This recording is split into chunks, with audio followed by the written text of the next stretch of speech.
Good morning, everyone, and thanks for being here in this last and final session in our second meeting of semiotics, which gathers every early career, every early career semiotician in the world. We have been gathered here for 5 continents, almost 35 different countries, and we have more than 100 of different speakers from around the world. We have had many different fields from the semiotics and many different aspects from the semiotics. So we are going to have here the final discussion sessions with beginning from these semiotics in cognitive science. Later on, we're going to have semiótica, complejidad, transdisciplinariedad, nuevas perspectivas epistemológicas. Also from Mexico, and they're going to talk about complexity. And later on, just at the final discussion session, we will talk about revitalizing Bakhtin, talking about the carnival. And finally, we are going to have the last talk, the magistral conference from Karey Jewitt and Theo Van Duren. So here we have Joao Queiroz. His work relates from the notion of artistic creativity. He has earned a PhD in communication and semiotics from the Catholic University of Sao Paulo. He received a postdoctoral fellowship in cognitive science and a doctoral in electrical state of University of Campinas. He has been teaching courses on cognitive semiotics, peers philosophy, intermediary studies in supervised PhD, and master students in fields of semiotics, art and technology, and cognitive semiotics. So you can have all his findings in semiotics.pro.br. So many thanks for being here, Joao. Thank you very much. Can you hear me very well? Yeah, we can hear you. Okay, thank you. So, buenas tardes, good evening. First of all, I would like to thank the organizers for this opportunity of this meeting. This is the title of my presentation, Intersemiotic Translation, Cognitive Artifact and Creativity. The group I'm coordinating in Brazil, Iconicity Research Group, has dedicated special attention to this phenomenon, intersemiotic translation, which is the main topic of my lecture today. We have published many different papers and chapters of books in last years and organized several special issues on this phenomenon, on this topic. As we know, intersemiotic translation was defined for the first time by Roman Jakobson to describe the Russian semiotician in 1959, to describe transmutation of sign structures from verbal to visual systems. But in the last decades, this theoretical term, has acquired other limits and designations, and has been used to refer to several forms and several processes of translations among systems of different ontologies of different natures. We have explored in our analysis, in Iconicity Research Group, we have explored in different scales of observation many examples of intersemiotic translation, from Cézanne to Gertrude-Stein, protocubistic literature of Gertrude-Stein, from Schoenberg dodecaphonism to Kandinsky's visual abstractionism, from Rothko's expressionism to Morton Feldman music, from Weber serialism Second School of Vienna, to Auguste de Campos, the Brazilian poet, Auguste de Campos, concrete visual poetry, from John Cage's indetermination to the music, in music, to Merce Cunningham's dance. They are all extreme cases of radical change of habits, or change of stable patterns of semiotic system activities. They can be technically described from different perspectives, different paradigms, collective or style of thought or research programs. They result from a transformation of something philosopher of science Margaret Bolden, the philosopher of artificial intelligence Margaret Bolden, called conceptual space. A conceptual space is defined by Bolden by a set of enabling constants which make possible the generation of structures lying within that space. If one or more of these constants is altered or dropped, the space is transformed. Ideas that previously were impossible become conceivable. According to Bolden, to Margaret Bolden, transformational creativity involves some transformation of one or more of the dimensions defining the conceptual space concerned. For Margaret Bolden, transformational creativity is the deepest case of creativity involving someone thinking something which, with respect to the conceptual spaces in their minds, they couldn't have thought before. It is clear that Margaret Bolden's research problem has been framed according to an internalist conceptual framework. According to this framework, cognition is defined as the processing of internal, discrete, and intentional units of representation, of internal or mental representation, and in which the role of context, the situation, and external tools is secondary. In terms of explanatory models, creativity is associated with psychological traits, with cognitive abilities, with emotional dispositions, mental illness, and this is a very popular scientific narrative or scientific scenario, and neurocorrelates. An explanation or an explanatory model, according to this theoretical position, internalism, inform us where should we look for creativity. And according to this frame, the locus of creativity is inside the agent, or in this case, the pianist. For sure, in many different levels of organization, for example, the neurobiological substrate of creativity. As we can see at this picture, this is a very classic MRI protocol of improvisation, of music improvisation. All those works are looking for specific routes or specific localities, always inside the agents. And this is just a very small list of publications to illustrate my points. From mental disorders like schizophrenia to brain structures and genes and genetic information. But more recently, at least from the beginning of 90s, the concept of mind dramatically changed according to situated cognition and distributed reasoning approaches.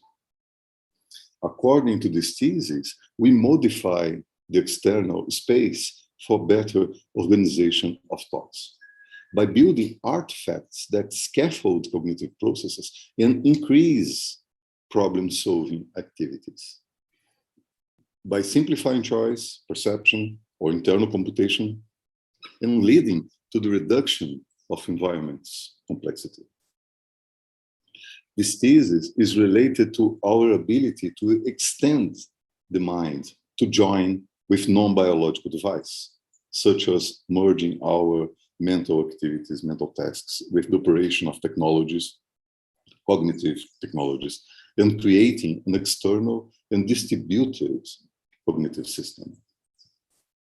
We are symbiont creatures, or cyborgs in a very literal sense. From coupling motor system, prosthetic, mechanical, and electronic device, to non-invasive technologies to navigate, for example, like this interactive tool as a responsive locative maps, or to walk, to see.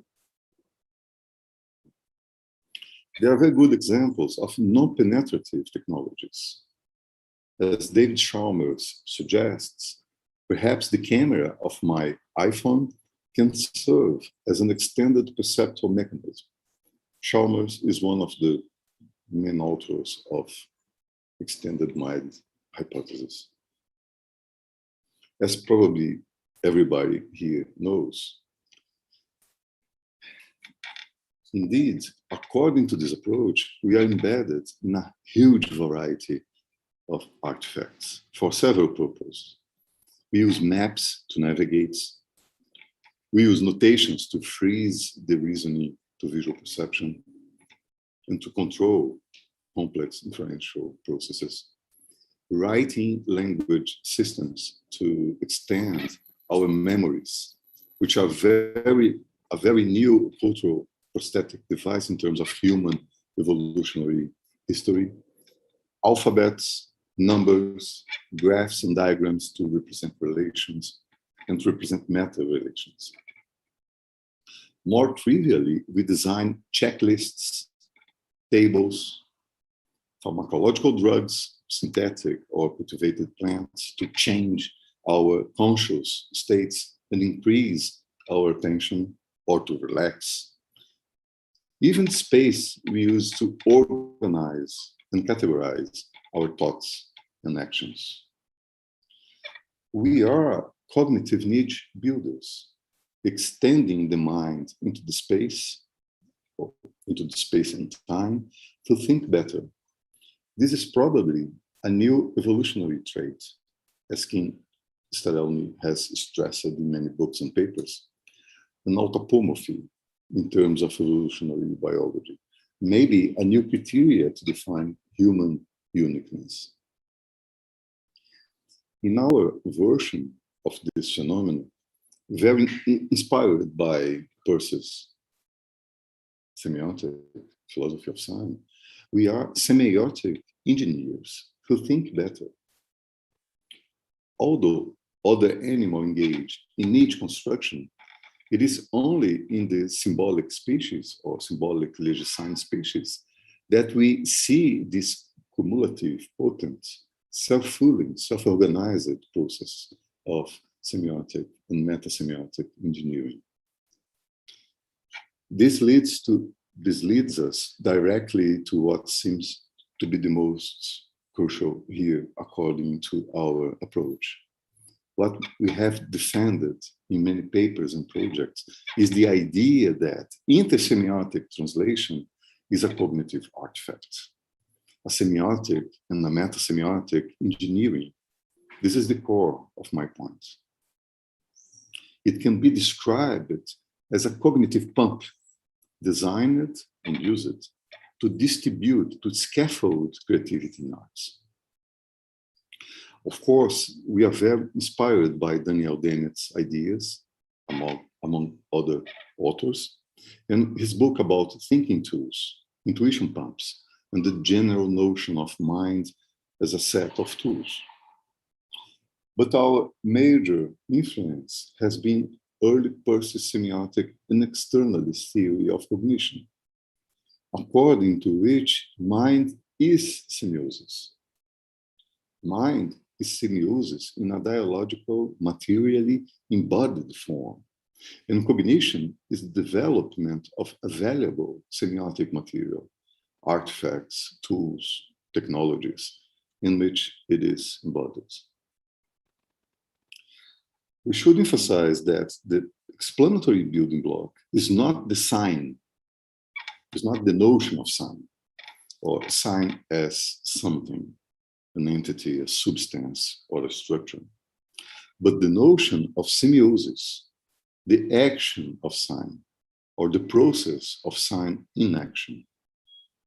As Max Fish highlighted, the fundamental conception of semiotic, of Peirce's pragmatic semiotic, is not that of sign, but that of semiosis.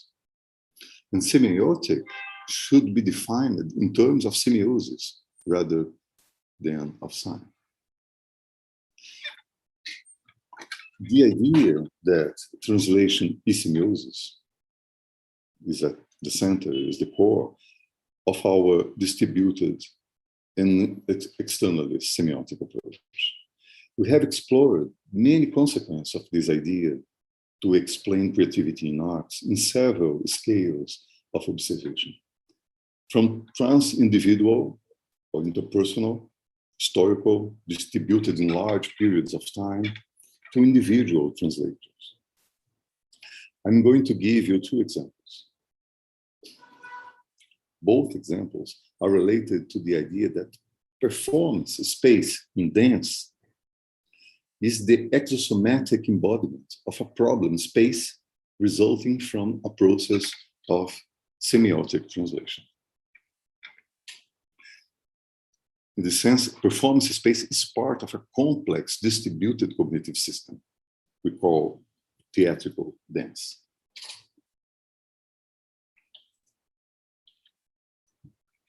Well, the first one. The first example is the translation of a well-structured problem space, the mathematics of one-point visual perspective to painting and architecture. This cognitive artifact, or this cognitive tool, or mind tool, invented or he discovered and refined in 15th century Italy, was applied to the design of scenic space. This mind tool was applied to the design of scenic space. For the first time in Teatro Olimpico Vicenza, designed by Andrea Palladio in the end of 16th century, radically transforming the relative position of the audience in the performance, leading to the creation of the fourth wall in theaters and provoking a complex cascade of events that creates a new distributed cognitive system. This new cognitive system then favors the emergence of new vocabularies, multiple vocabularies of dance movements. As you see, a new vertical morphology of movements transforming the dancer in an ethereal figure, which in turn creates a demand for the introduction of new cognitive artifacts, of new cognitive tools and technologies to support these new vocabularies. This is typically a causal looping between an ecosystem of movements, of motor vocabularies, and several tools or artifacts.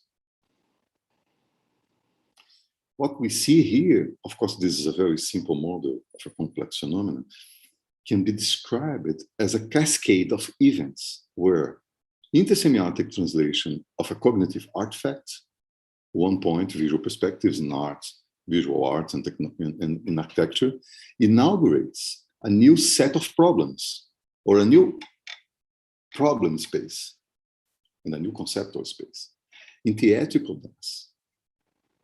In terms of Margaret Boden's approach, a new conceptual space, or a new cognitive niche, the classical ballet. The second example, the next one, working in a very different scale of observation, is Merce Cunningham. Cunningham is one of the most important choreographers of 20th century. He produced historical innovations in syntax composition, motor vocabulary, relation with sound entities, and the performance space. I'm sorry.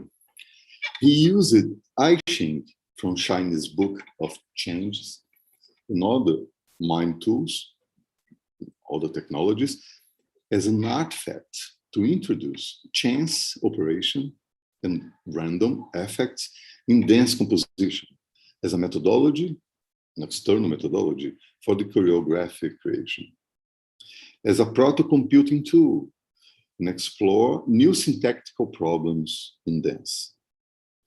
Eiching and different artifacts were applied to a set numbers of components, such as sequence of choreography parts, sequence of movements, movements durations, movements directions, dancers locations, speed of choreography sequence, and a number of dancers in each sequence. Here you see some scores for Suite by Chance, a choreography from 1952. Dancers' location were determined by chance using many devices and protocols. Suite by Chance is exactly what the title says. In applying chance to space, I saw the possibility of multi-direction. Rather than thinking in one direction, which is exactly what happens when you dance in a proscenium frame, it means to the audience in a proscenium frame, direction could be four-sided and up and down.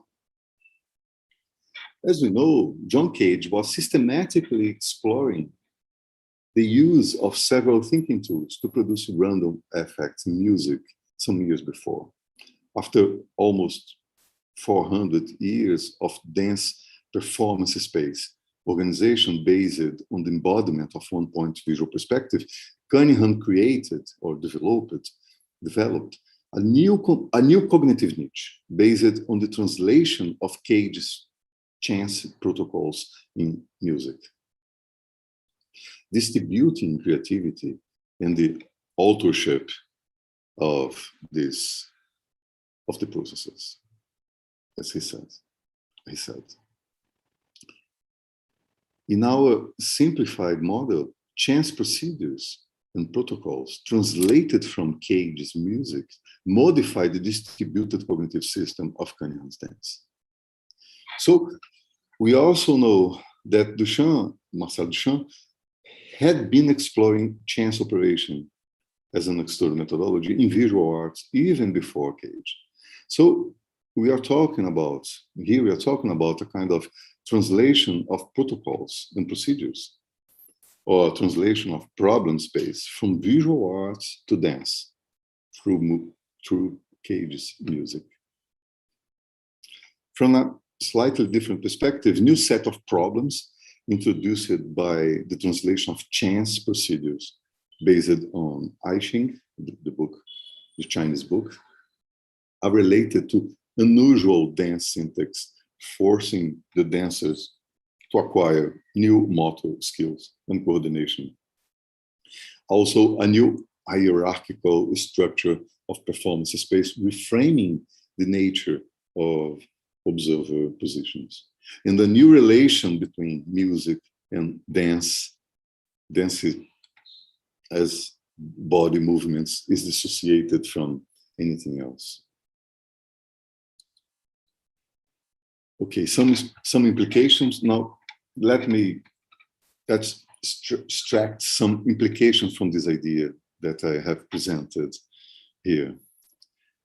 They branch out to a broad array of fields of research, which are strongly interconnected or interrelated. I will point out some of them. This idea may potentially, I hope, lead to a new research agenda and a new set of research questions. Considering intersemiotic translation as an artifact to scaffold artistic creative processes in several scales or time scales in distributed cognitive systems.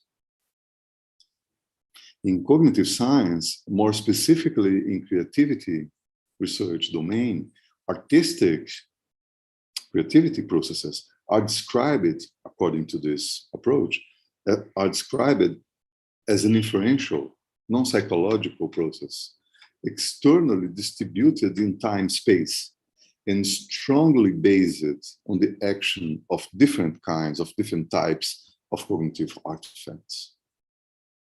In philosophy and history of arts, the attention is not centered on a history of ideas, neither centered on relevant properties, nor in a history of representational attributes and structures of art movements. The attention is actually centered on transformations of ecosystems of artifacts that scaffold the activity of distributed cognitive systems through intersemiotic translation. The attention is centered on transformations of cognitive niches that shape the activity of artists through translation. I would like to sum up, suggesting that the ideas presented here are better understood under the light of process philosophy. It generates most important implications in the metaphysical and epistemological domain of semiosis as a process. This might be the most promising development of this idea, but I think this is a topic for another talk, another lecture. Thank you very much. Many thanks, Professor. Wait a minute. Something strange happened to you?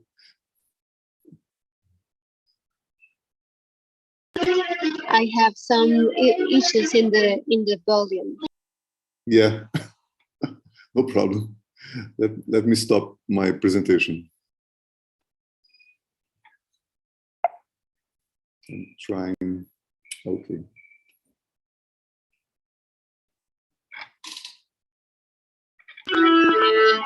Yes, many thanks. Wow, we have seen your such beautiful presentation, and, and here I have some issues with the volume.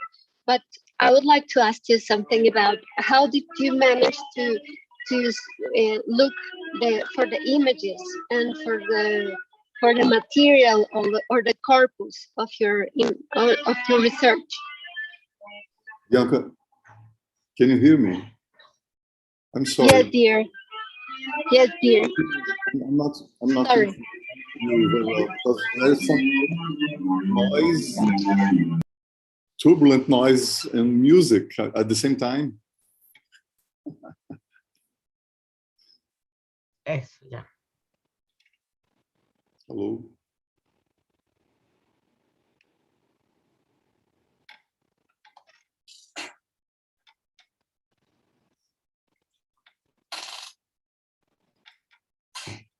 Acabou. Bianca.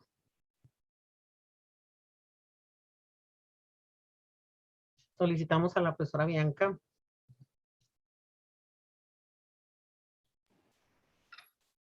Eu creio que ha pasado alguna cosa porque... Profesor Joao, tenemos un pequeño problema técnico que se está resolviendo. Alguien tenía la música y abierto el micrófono. En este momento la profesora Bianca está resolviendo y ya regresa. Un segundo, por favor. Claro. La idea es que podamos conversar con ustedes sobre el tema tan importante. Ya regresó la profesora Bianca. Agora sim, Bianca, podes falar.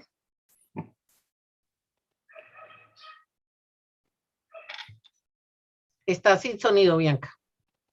Sim, agora está completamente mudo.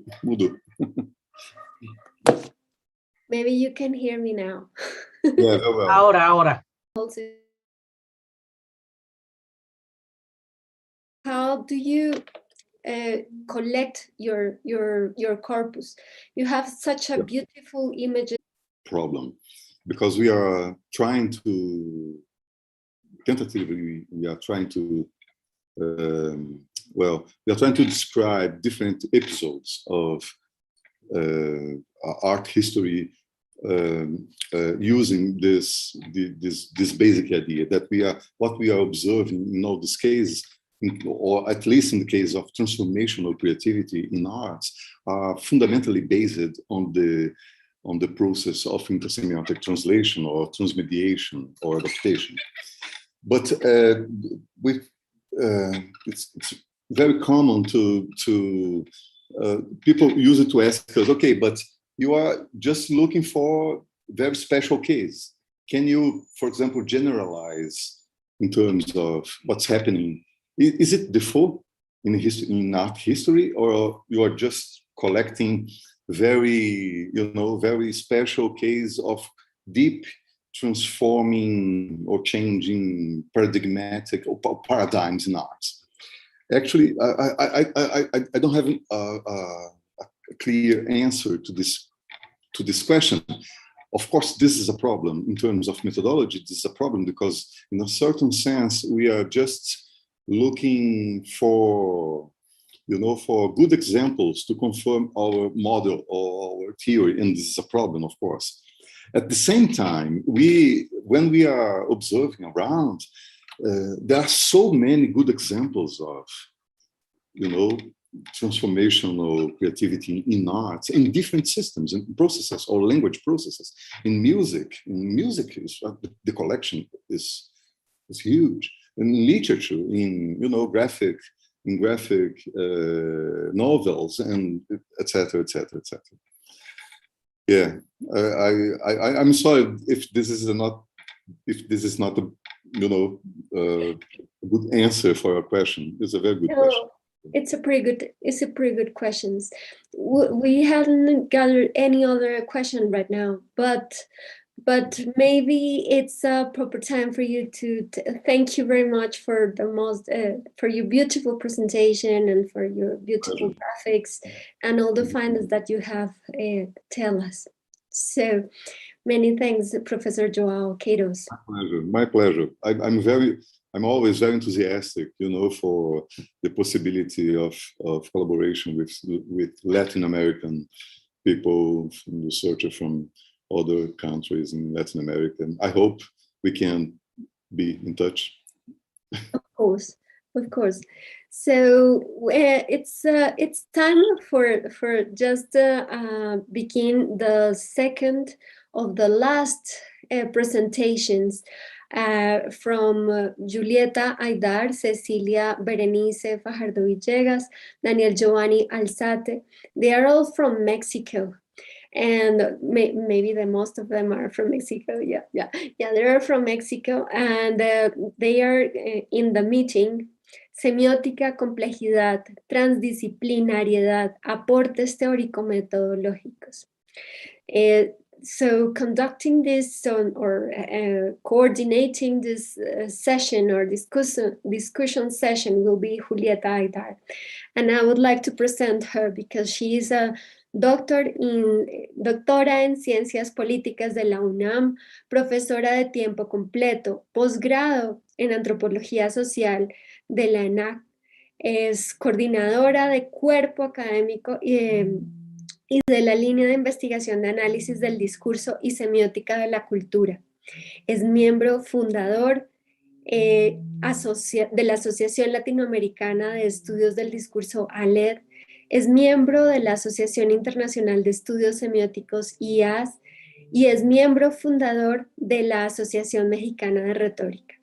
Es miembro del comité de redacción de la revista de Discurso y Sociedad de España. Entonces, para nosotros es un enorme placer tener aquí a la profesora Julieta Aidar y tiene entonces usted la palabra, profesora Julieta. Muchas gracias, Blanca. Muchas gracias por poder participar en ese evento tan importante con los investigadores jóvenes, ¿no?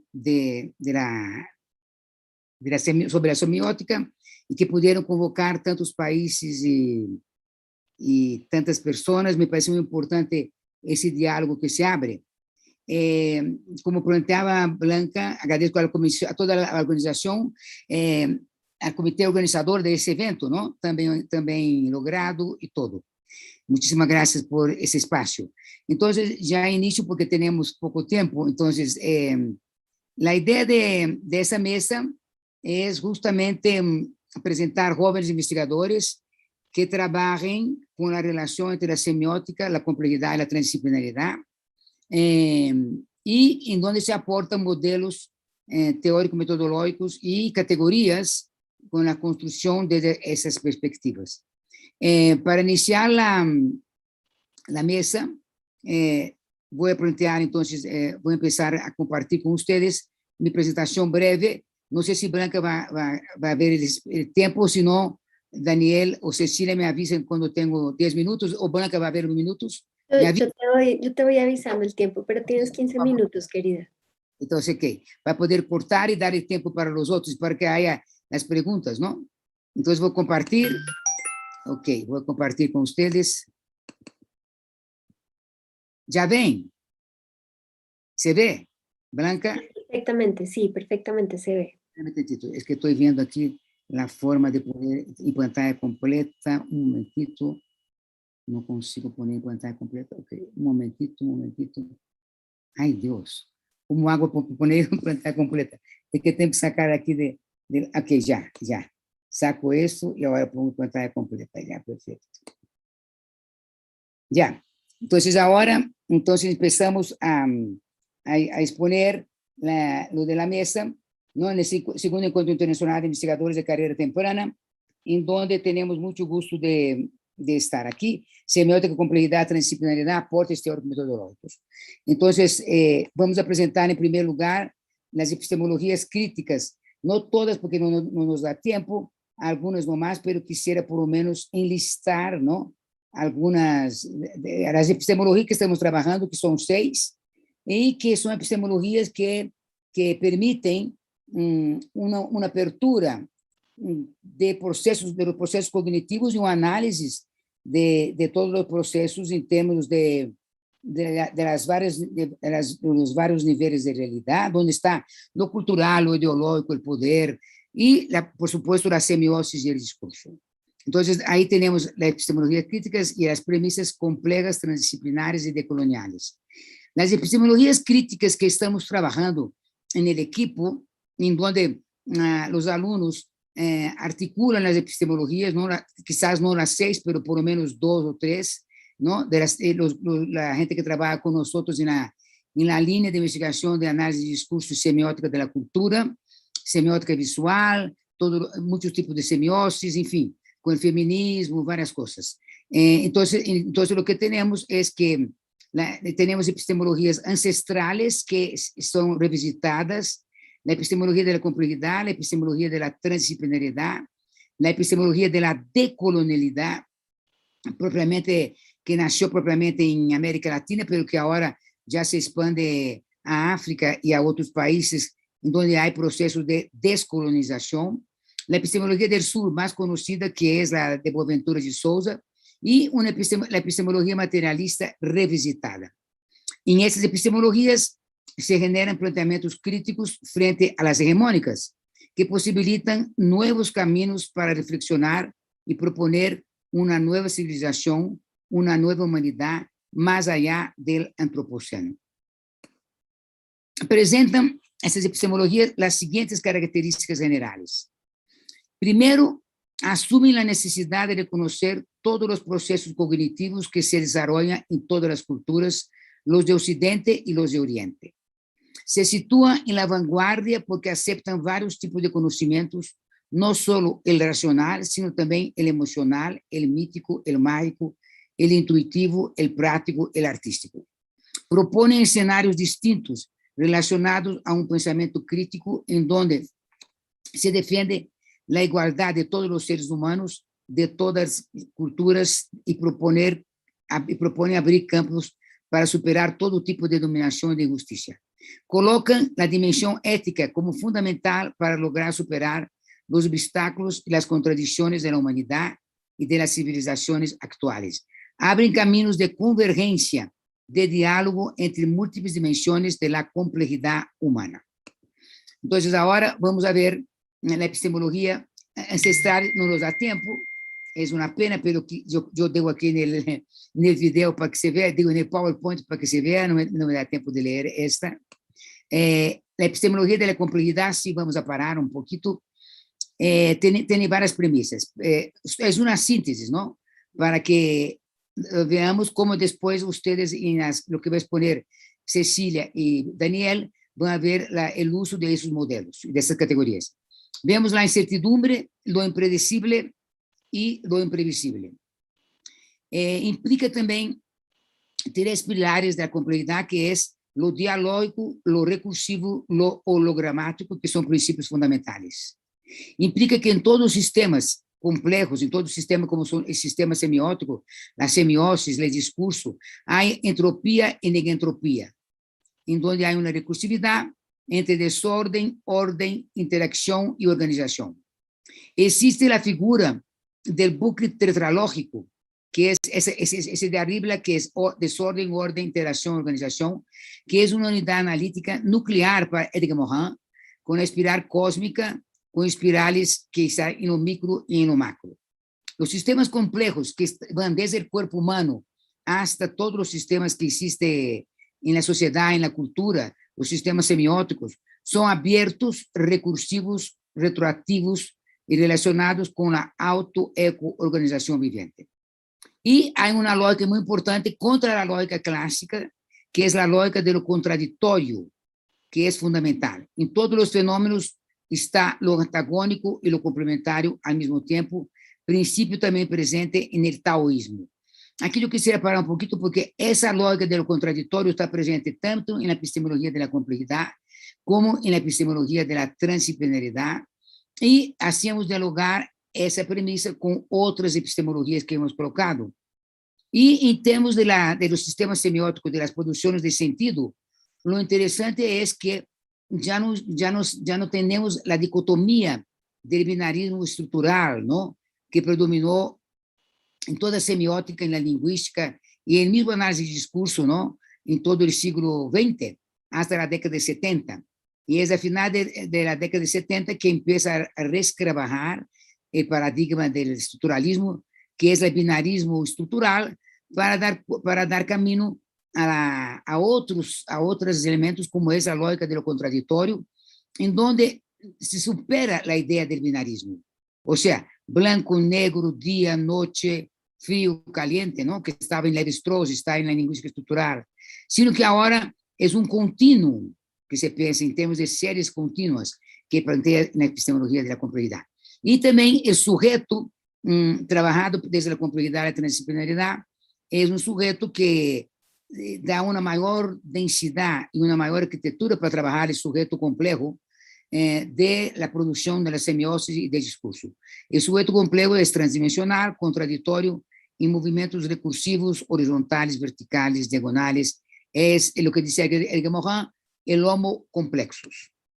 Después de la epistemología de la transdisciplinariedad, ¿cuánto tiempo tengo, Blanca? Blanca. You have like minutes more.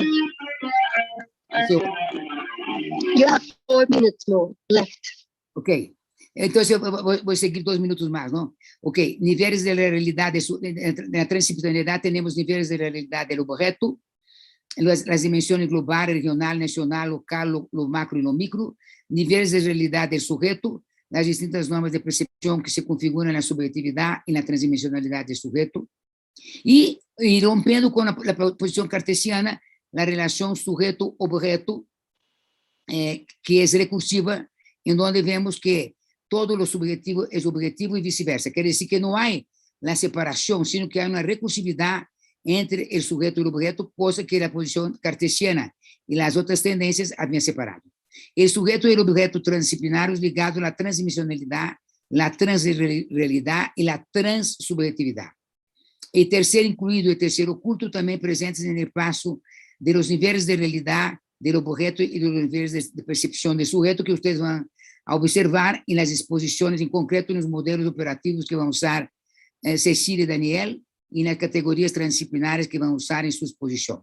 Y la transculturalidad como un proceso articulado orgánicamente con la transdisciplinaridad, donde juega un papel medular los niveles de realidad. Seguimos En la epistemología de colonialidad, quisiera leer rápidamente, casi vamos a terminar. Y la decolonialidad justamente es junto con la epistemología del sur, son epistemologías que están críticas, que están contra las epistemologías hegemónicas de Occidente. Por lo tanto, en estas epistemologías, en los trabajos de investigación de las culturas, de la sociedad, de la historia, de la semiosis, lo que vemos son visibilizar los procesos cognitivos que están excluidos por la hegemonía occidental, que produjo varios epistemicidios en América, en Asia, en América, Asia y África. La decolonialidad del ser, del saber, del hacer, del poder, que conlleva a implicaciones y procesos muy complejos y transdisciplinarios de resistencia, de reexistencia. Las dos defienden el reconocimiento de los procesos cognitivos desde otras trincheras, desde las fronteras excluidas por la hegemonía y la inclusión, un momentito. Ok, y la inclusión del sur simbólico de todo lo ancestral milenario. Las dos proponen la recuperación, la conservación, la lucha por la memoria de la cultura, por la memoria histórica ancestral y por otros tipos de memoria que existen a pesar de los milenios a siglos de dominación en el mundo. Y criticar a profundidad al despojo y recuperar todas las prácticas y elementos usurpados. Epistemología materialista revisitada, no me da tiempo. Las premisas complejas, transdisciplinarias y decoloniales. Implica la ruptura de las fronteras entre las ciencias sociales, pierde pertenencia, la separación entre antropología, historia, sociología, política, entre otras. Ruptura de las fronteras entre ciencias naturales, pierde pertenencia a las fronteras entre física, química, biología, genética. Y la ruptura epistemológica de esas epistemologías, la ruptura fuerte es que hay un continuo entre ciencias naturales, ciencias sociales humanas, ciencias exactas y ciencias artísticas, lo filosófico, lo espiritual, lo sagrado, lo religioso. Es un desafío importante y en eso estamos en el siglo XXI. Rupturas epistemológicas necesarias para lograr conocimientos transdisciplinarios complejos decoloniales para enfrentar los problemas del mundo, de la humanidad del siglo XXI. Y la reconstrucción desde estas epistemologías críticas del ser, saber, conocer, poder hacer desde lo decolonial y la epistemología del sur. Muchas gracias. Debo de compartir. Y ahora damos la palabra a ver, Blanca, a Daniel, perdón, Cecilia primero. ¿Tú vas a dar la palabra? Sí, está bien. Me gustaría entonces leer la presentación de Cecilia. Cecilia Berenice Fajardo Villegas cursó la licenciatura en Psicología en la UNAM. Sus intereses las llevan a ingresar al posgrado en Antropología Social en la ENAC para desarrollar estudios sobre la relación de pareja en población indígenas en México. Actualmente es candidata a doctora en Antropología Social con labor etnográfica en localidades del centro de México.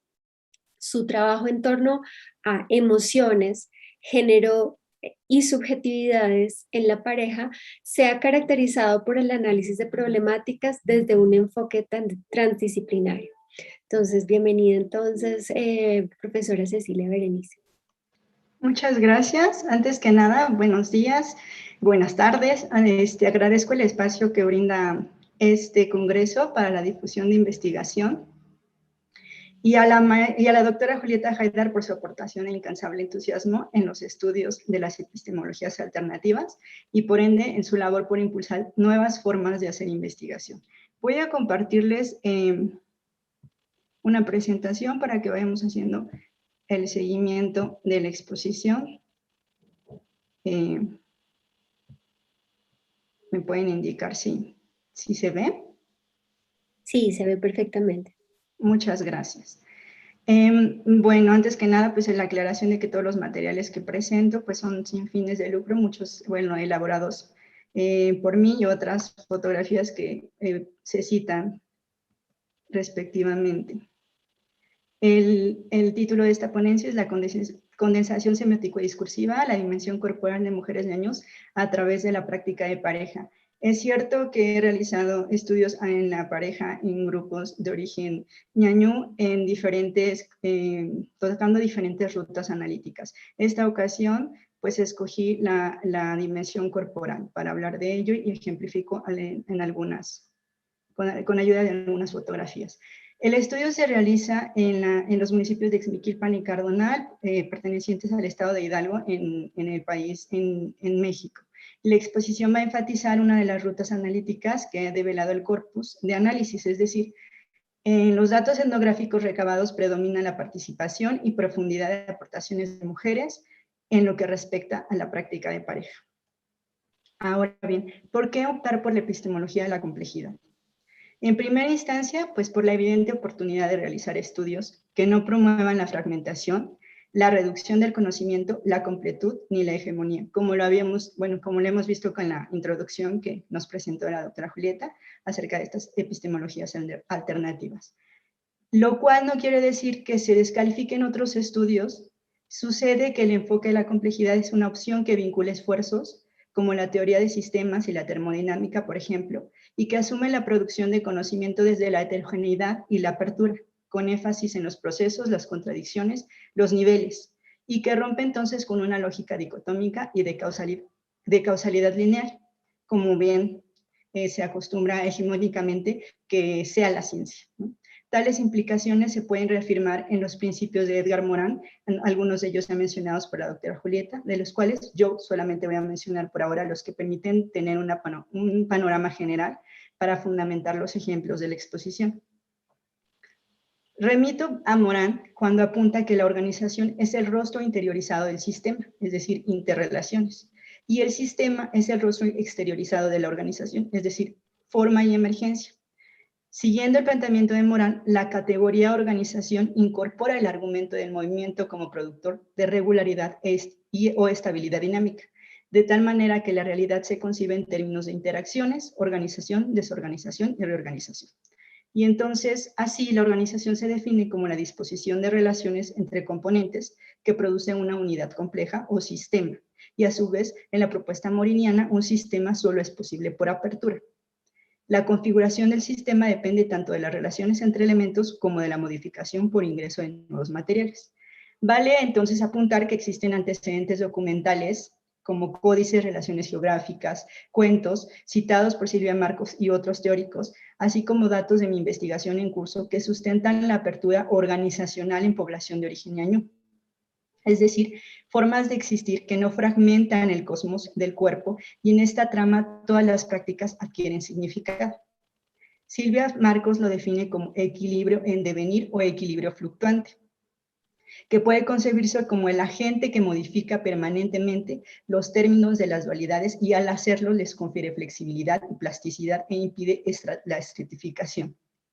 Considerando entonces lo anterior, hay que detenernos un momento a reflexionar sobre una dimensión que haya entre población de origen ñañú, fundamento como principio del par o dualidad fluida, en el que no existen posiciones estáticas, sino complementarias, aunque sí distintas, dimensión que en nuestra esfera de sentido se ha denominado género y que hasta hoy en día comprende críticas importantes respecto a la polarización a la que ha dado lugar. Menciono esto porque es una dimensión de igual importancia en la investigación de la relación de pareja y que obviamente se teje con el análisis de la dimensión corporal o la corporalidad, que es lo que estoy desarrollando. Bueno, bien, entonces, por consiguiente, esta exposición aporta una respuesta al cuestionamiento eje: ¿cuáles son los elementos más significativos de la corporalidad en las prácticas de vida en pareja ñañú? Aunque lo corporal para el ser humano es una condición sin la cual no hay existencia, ya que es materialidad que confecciona los niveles de realidad y no solamente un sustrato biofisiológico, también es evidente que el orden hegemónico en investigación obedece a un patrón que promueve la fragmentación y retoma el cuerpo como un agregado mental. Consecuentemente, para comprender la dimensión desde la conjunción epistemológica, transdisciplinaridad, complejidad y colonialidad, se recuperan y ponen a discusión planteamientos cuyo contenido es relevante y complementario. Por un lado, la producción de sentido en población de origen ñañú, que responde al principio del par y al equilibrio en devenir que ya habíamos mencionado, lo cual se puede traducir como una forma de existencia que involucra la organización por contraste e inclusión en un acoplamiento dinámico y sensible al ambiente.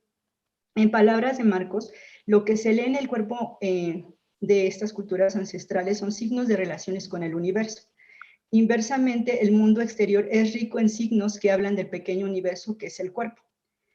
Esta misma autora, Silvia Marcos, presenta una definición en sentido amplio. El cuerpo es un vórtice que absorbe y descarta, y a través de este movimiento está en contacto permanente con todos los elementos del cosmos. Por otro lado, las reflexiones de Le Breton del cuerpo como sustrato de identidad, cuya organización produce ritualidad, al mismo tiempo signo de individuación. Este teórico precisamente señala la separación moderna o ruptura ontológica que encuentra en contraste con pueblos ancestrales. Luego viene la categoría de hábitus de Bourdieu como principio incorporado, regulador y generador de prácticas e ideologías. Mutable frente a la emergencia de condiciones materiales, inconsciente e historizado. Expresado de otra manera, el hábitus se complejiza en la continuidad de la realidad, pasando del sentido restringido de estructura al de equilibrio dinámico. Todas estas, de alguna manera, aportaciones teóricas o categorías que hemos encontrado a lo largo de la revisión, tratemos de hacer tratamos de tejerlo a partir de las epistemologías alternativas, en particular la epistemología de la complejidad, precisamente para dar lugar a una categoría transdisciplinaria y compleja que vendría siendo la corporalidad, que obviamente parte de estos principios que habíamos mencionado al principio y que también la doctora Haida nos hizo favor de dar en la introducción, ¿no? En esta introducción. Bueno, bien, pues se recupera también la categoría de corpósfera propuesta por Enrique Finol, con fundamento en la semiótica rodmaniana, el conjunto de los lenguajes, bueno, que define como el conjunto de lenguajes que se organizan, actualizan y realizan gracias al cuerpo, entendido como un complejo semiótico de numerosas posibilidades que abarca todos los signos, códigos y procesos. No obstante, nosotros lo ampliamos con la categoría compleja y transdisciplinaria de práctica semiótico-discursiva, que implica un diálogo entre la semiótica rodmaniana y la Escuela Francesa de Análisis del Discurso, y entonces esto es lo que nos permite equiparar los sistemas de modelización primaria y secundaria con el proceso, con las condiciones de producción de sentido, para entender la corporalidad como un conjunto particular de discursos semiosis que transita distintas materialidades como la simbólica, la biofisiológica, la psicológica, la política, etc. En ese sentido, el cuerpo, o lo que se ha venido conociendo como el cuerpo, que sería una materialidad biofisiológica, sería en todo caso un nivel de organización de la corporalidad en sentido complejo. Atendiendo la corporalidad entonces como una dimensión semiótico-discursiva del sujeto que parte de la materialidad físico-biológica, pero no se reduce a ella, se expone la organización de sus elementos en población de origen ñaño. A partir de una selección recuperada de archivos historiográficos, fotografías en particular, capturadas entre 1940 y 1950, de acuerdo a los datos de las fuentes respectivas, pues cuyos principales elementos van a comprender dirección de la mirada, posición de los brazos, manos, posición de la cabeza y ausencia o presencia del calzado. Aquí presento las fotografías, solamente voy a presentar dos pares de ejemplos. Bueno, vemos la dirección de la mirada decaída en las mujeres ñañús de esta época, tal como lo fundamentan los fragmentos de entrevistas y comunicados personales también en la investigación contemporánea, pues son una extensión corporal del mandato que les dicta comportamientos de servicio, así como del hecho de que no reciben beneficios y o recompensas a voluntad, en otras palabras, de su carencia de estatus. Asimismo, dicha carencia de beneficios genera en las mujeres sentipensares que atañen a un reclamo excesivo de atención. En contraste, los varones miran hacia arriba, al frente, e incluso dirigen hacia arriba el mentón, afirmando a través de la materialidad físico-biológica de la corporalidad, sentirse merecedores, receptores de atención, es decir, su elevado estatus se manifiesta y su posición de poder. Luego, la colocación de las manos a la altura del pecho en las mujeres comprende un límite respecto a quien captura la fotografía y en ese sentido probablemente la incorporación de una forma de protección debida al lugar sociocultural que históricamente se le ha asignado. En cambio, en los hombres, la posición de los brazos, descansando en los costados del cuerpo de forma relajada, expone su apertura y confianza, reafirmando la seguridad de su lugar de mayor jerarquía. Finalmente, un elemento en suma relevante para el análisis de la corporalidad de las mujeres de origen ñañú, por ende las prácticas de pareja, se halla en la ausencia del calzado, a diferencia de los hombres que llevan huaraches. De tal manera que estos elementos evidencian las interacciones con el modelo de existencia ancestral y sus transformaciones. Es decir, tomando en cuenta el tránsito o devenir sin fragmentación sujeto-ambiente que habíamos ya tratado o mencionado al principio, que caracteriza la producción de sentido en poblaciones de origen ñañú, se identifican dos aspectos analíticos. El calzado en los hombres como límite material de carácter físico y en las mujeres la frontera que comprenden los pies en la tierra. Es decir, ese límite o contacto respectivamente interactúa en dos niveles de realidad, el sociohistórico y el cósmico. Es decir, que por una parte, el primero, que involucra entre hombres y mujeres la división sexual del trabajo y el diferencial jerárquico y la violencia. O sea, es esa materialización de la diferencia entre hombre y mujer en la cultura ñañú, y dado toda la revisión histórica acerca de la posición de la mujer, y que viene a materializarse en esas fotografías, en la presencia o ausencia de calzado, algo tan, pudiera ser tan, un detalle, ¿no? Que comprende, bueno, también en otro sentido, la transformación de cierta continuidad semiosférica o forma de existir que no fragmenta. A esto me refiero cuando digo que a este nivel cósmico en el que las mujeres mantienen los pies sobre la tierra, y en ese sentido la intersección semiosférica entre esta cosmovisión de continuidad con la tierra, con sus orígenes, y ese límite que implica el calzado de los varones, que ya se están introduciendo en la semiosfera de la modernidad, y con ello pues vienen transformaciones, ¿no? En fin, bueno, todo esto para conceptualizar la corporalidad como un complejo condensador semiótico discursivo en equilibrio. En otras palabras, un tejido de recursos en devenir disponibles inmutables acorde al contexto. Y bien, pues aquí nada más como para finalizar, tenemos este ejemplo, que es un ejemplo de una fotografía contemporánea, de la época contemporánea, de una población ñañú, particularmente de la población en estado de Hidalgo que yo trabajo, con la que yo trabajo, y viene solamente como para pues poner ahí, dejar a discusión precisamente la transformación de esa expresión corporal de la pareja, porque entonces vemos posición de brazos, la mirada, los pies, o sea, vemos el contraste entre las fotografías anteriores, los dos pares de ejemplos en los que hablamos de estos límites y de estas fronteras, y lo que ahora encontramos en población contemporánea, ¿no? Creo que por mí sería todo. Hasta ahí. Voy a dejar de ir.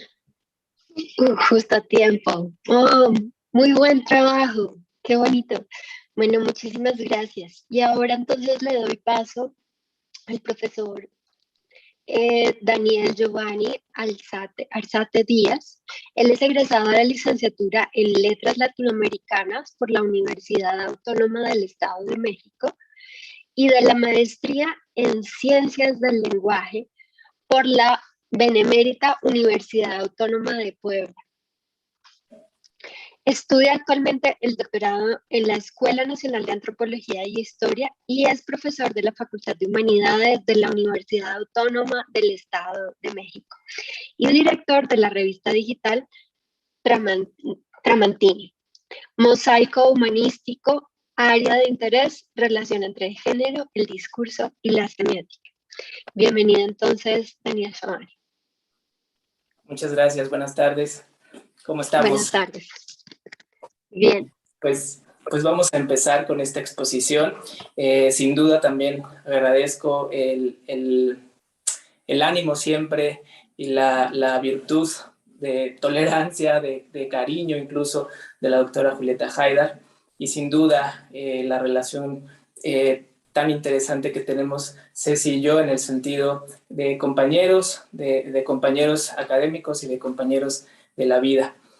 Muchas gracias por la oportunidad para compartir estos trabajos y sin duda pues vamos a empezar. Igual que como Ceci, dado que trabajamos con datos visuales, en mi caso, datos sonoros y visuales a través de la cinematografía, pues es importante establecer que las imágenes que vamos a presentar aquí, pues no son propias. Bien, me gustaría que iniciáramos con este esquema, a partir del cual quisiera expresar cómo estoy concibiendo la investigación. Sin duda, la doctora Haidar ha planteado un panorama a grandes rasgos, pero también de manera muy específica en torno a las posibilidades de los estudios, tanto de la complejidad como de la transdisciplinaridad y de otras epistemologías de vanguardia. Específicamente, nosotros vamos a partir de la complejidad y la transdisciplinariedad ligadas al transfeminismo en un afán de revisar una de las películas cinematográficas más importantes en términos históricos, pero también en términos culturales que tiene México, que es El lugar sin límites. Nosotros partimos de dos dimensiones en concreto, que son las dimensiones biológicas y las dimensiones antropológicas del sujeto. Esta dimensión, sin duda, la dimensión biológica nos invita a recordar que como seres humanos tenemos una posibilidad de percepción. Percibimos formas, percibimos esquemas, y estas formas y estos esquemas, como nos recuerda Edgar Morin, como dice en la cita de abajo, se producen en una cultura. Y entonces la interacción, el diálogo recursivo entre la dimensión biológica viene con la dimensión antropológica a partir del espíritu. Y este espíritu es aquel que crea o que está ligado a la cultura, y entonces estas formas adquieren sentido en un proceso complejo.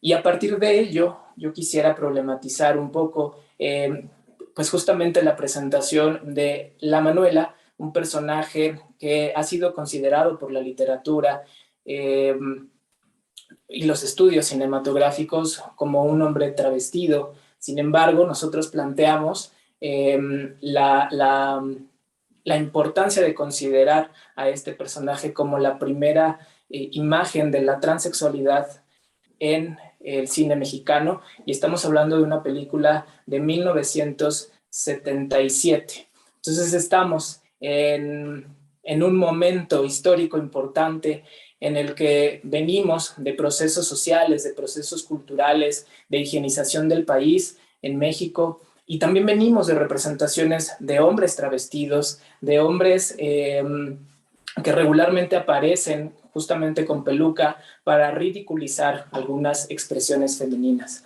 Entonces quisiera compartirles una escena de El lugar sin límites. Ay, apreté el lugar equivocado. Permítanme, por favor. Quisiera compartirles esta escena de El lugar sin límites, a través de la cual es posible que nosotros reconozcamos algunos aspectos.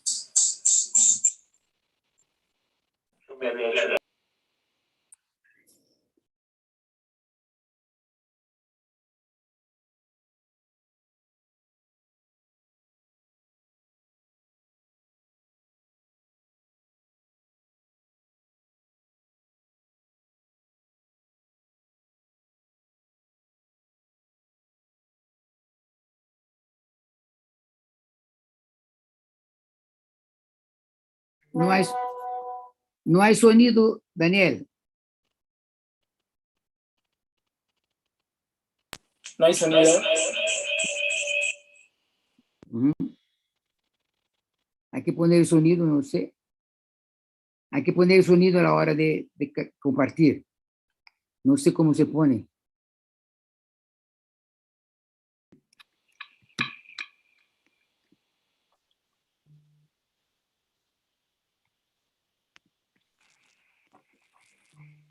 Sigue sin sonido. Me había hecho la promesa de no arreglar el vestido de no sucio.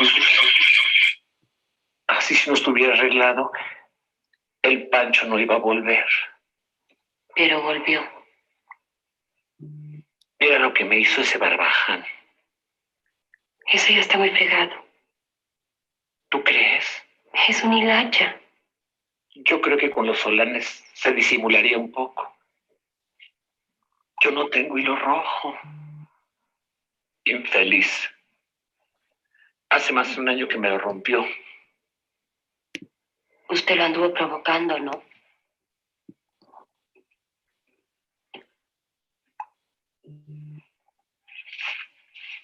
Sí, me gustaba. ¿A poco crees que no? Un hombrón tan hombrote. De verdad yo creí que era bueno. Bruto, pero bueno. Con esas manotas. Si viene le va a pedir que baile. Poco, hombre. Para que después arme su desmadre como la otra vez. Si no fuera por don Alejo.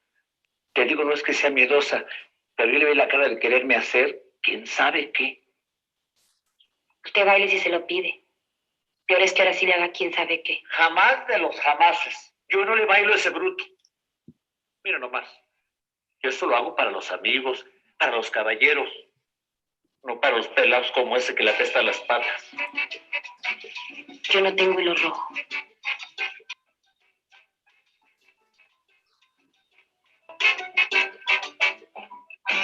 Mamá, yo quiero saber de dónde.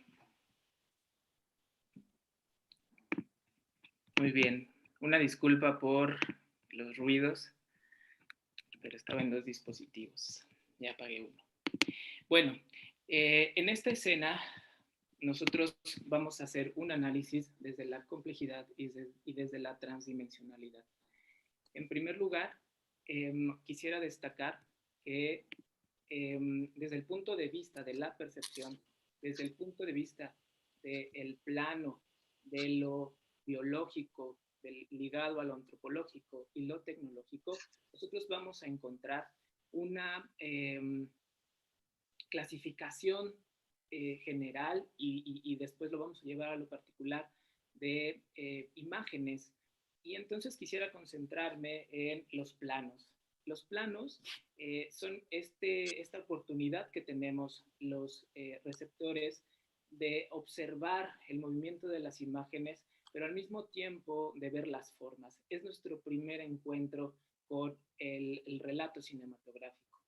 Y entonces, de esta escena que acabamos de ver, yo quisiera destacar tres planos específicos. El primer plano, en el que la Manuela se sienta frente al espejo y a partir de ella nosotros podemos ver justamente de lo que hablaba Ceci en un principio, que era la materialidad corporal.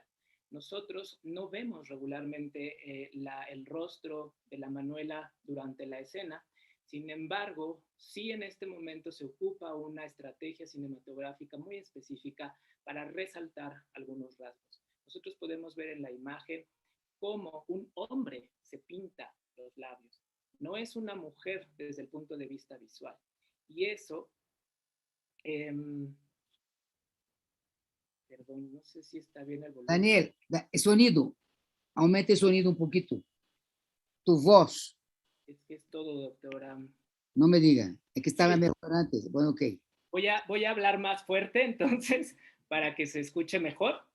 ¿Ya me escuchan mejor?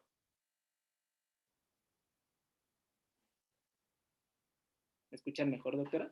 Sí, ya. Ok, muchas gracias. Muchas gracias. Bueno, entonces decía que íbamos a retomar esta clasificación de los primeros planos, justamente esta del primerísimo plano. Lo que nos va a permitir es ver la materialidad corporal, es ver cómo la imagen nos permite ver un hombre que se pinta, un hombre sin peluca, y regularmente, bueno, siempre en la película nosotros vamos a ver a la Manuela de esta manera.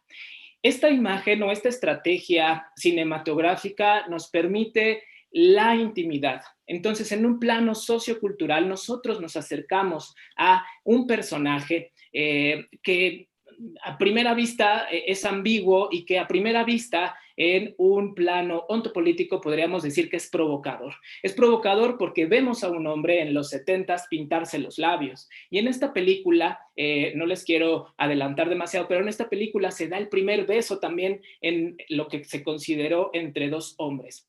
También tenemos un contraplano. El contraplano nos va a permitir ver una oposición. En la parte de abajo, en la imagen, como abre esta escena, nosotros encontramos a la Manuela con su hija, la japonesita.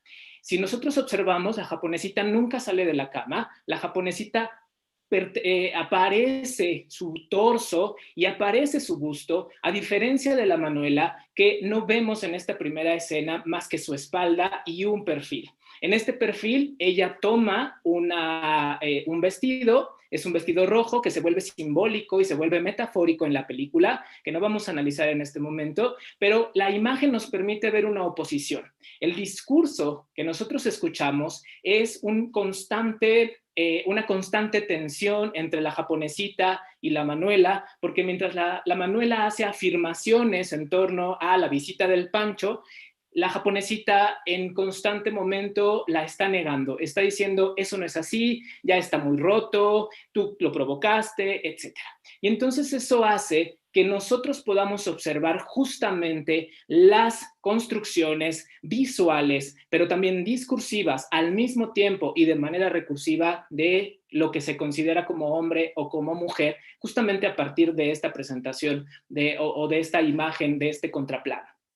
Al mismo tiempo, vemos una ruptura entre el género y vemos cómo se plantean la posibilidad solo de dos géneros en este primer momento. Finalmente tenemos un plano dorsal. Este plano dorsal es constante en esta escena. Nosotros vemos constantemente en esta escena a la Manuela de espaldas o de perfil. Solo, repito, vemos su rostro en un momento. ¿Qué quiere decir esto? Bueno, nos da una ambigüedad.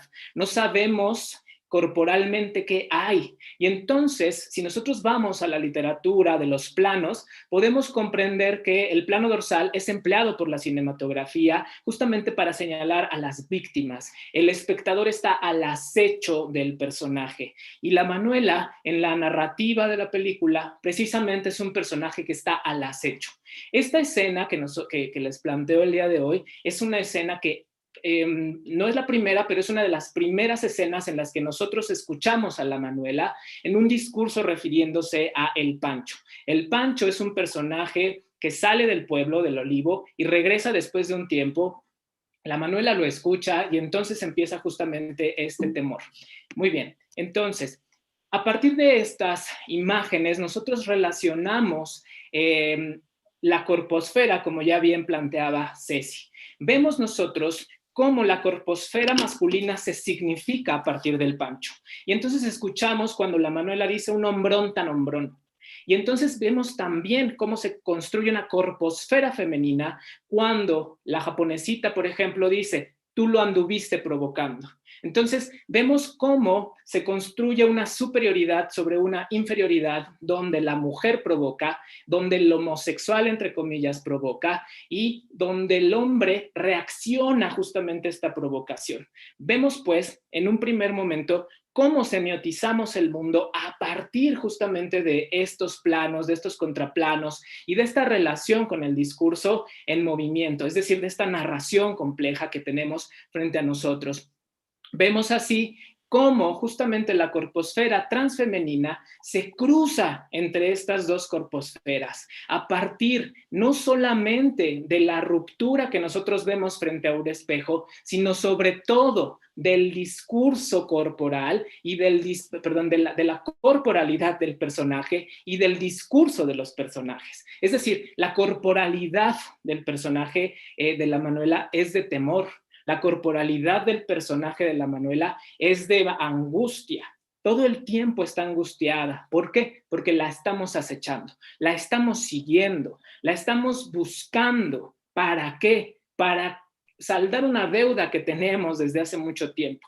Y entonces podemos observar cómo esta corposfera transfemenina puede ser construida solo y únicamente a partir, en este caso, de el cuerpo, pero no el cuerpo con límites específicos, sino con fronteras. ¿Cuáles son estas fronteras? Las fronteras que se tejen con el deseo, las fronteras que se tejen con la relación entre lo masculino y lo femenino, repito, en una época muy específica que son los 70s, entrando ya a los 80s, cuando empezamos a brincar hacia una especie de modernidad en donde los roles son cuestionados en México, en donde los roles de lo femenino y lo masculino son cuestionados y que ya llevamos una tradición en Estados Unidos, en otros países, incluso en México, pero de manera muy limitada, del género. Y entonces observamos cómo justamente esta corposfera transfemenina se crea, se construye, se produce en la interacción entre lo semiótico, entre lo discursivo y entre las dimensiones que nos permite el cine. Es decir, entre esta posibilidad que tenemos de construir como seres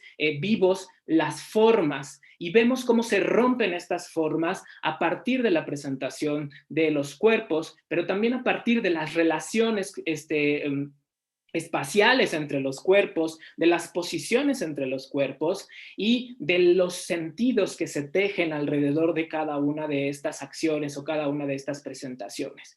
Esto nos lleva a plantear que la construcción en el cine es, la construcción del sujeto transfemenino en el cine es ontopolítico porque cruza lo sociocultural, cruza los esquemas que tenemos y estos se rompen, repito, estos crean una crítica hacia el género.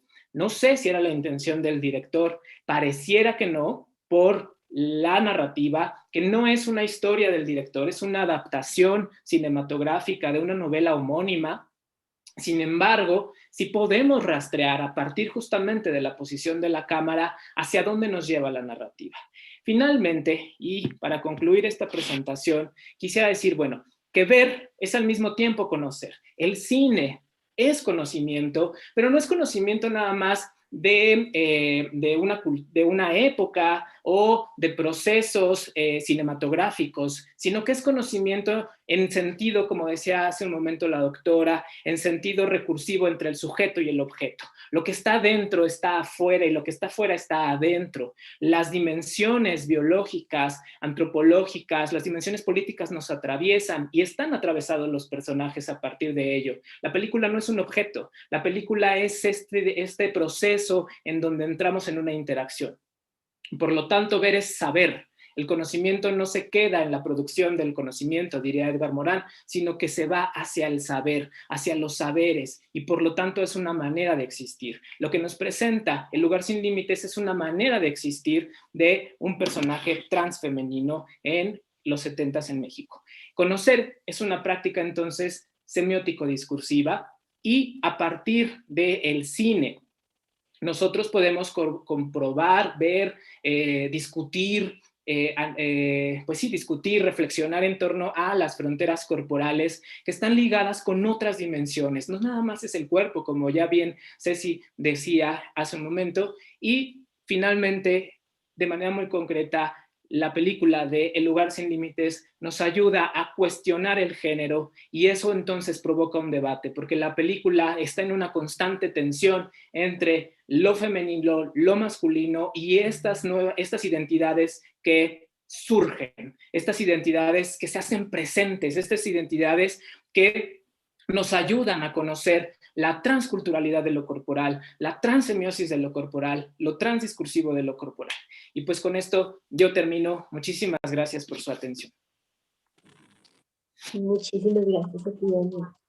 Dentro de las preguntas de los asistentes tenemos esta primera, que me parece que es para Julieta, pero sería pertinente para todos.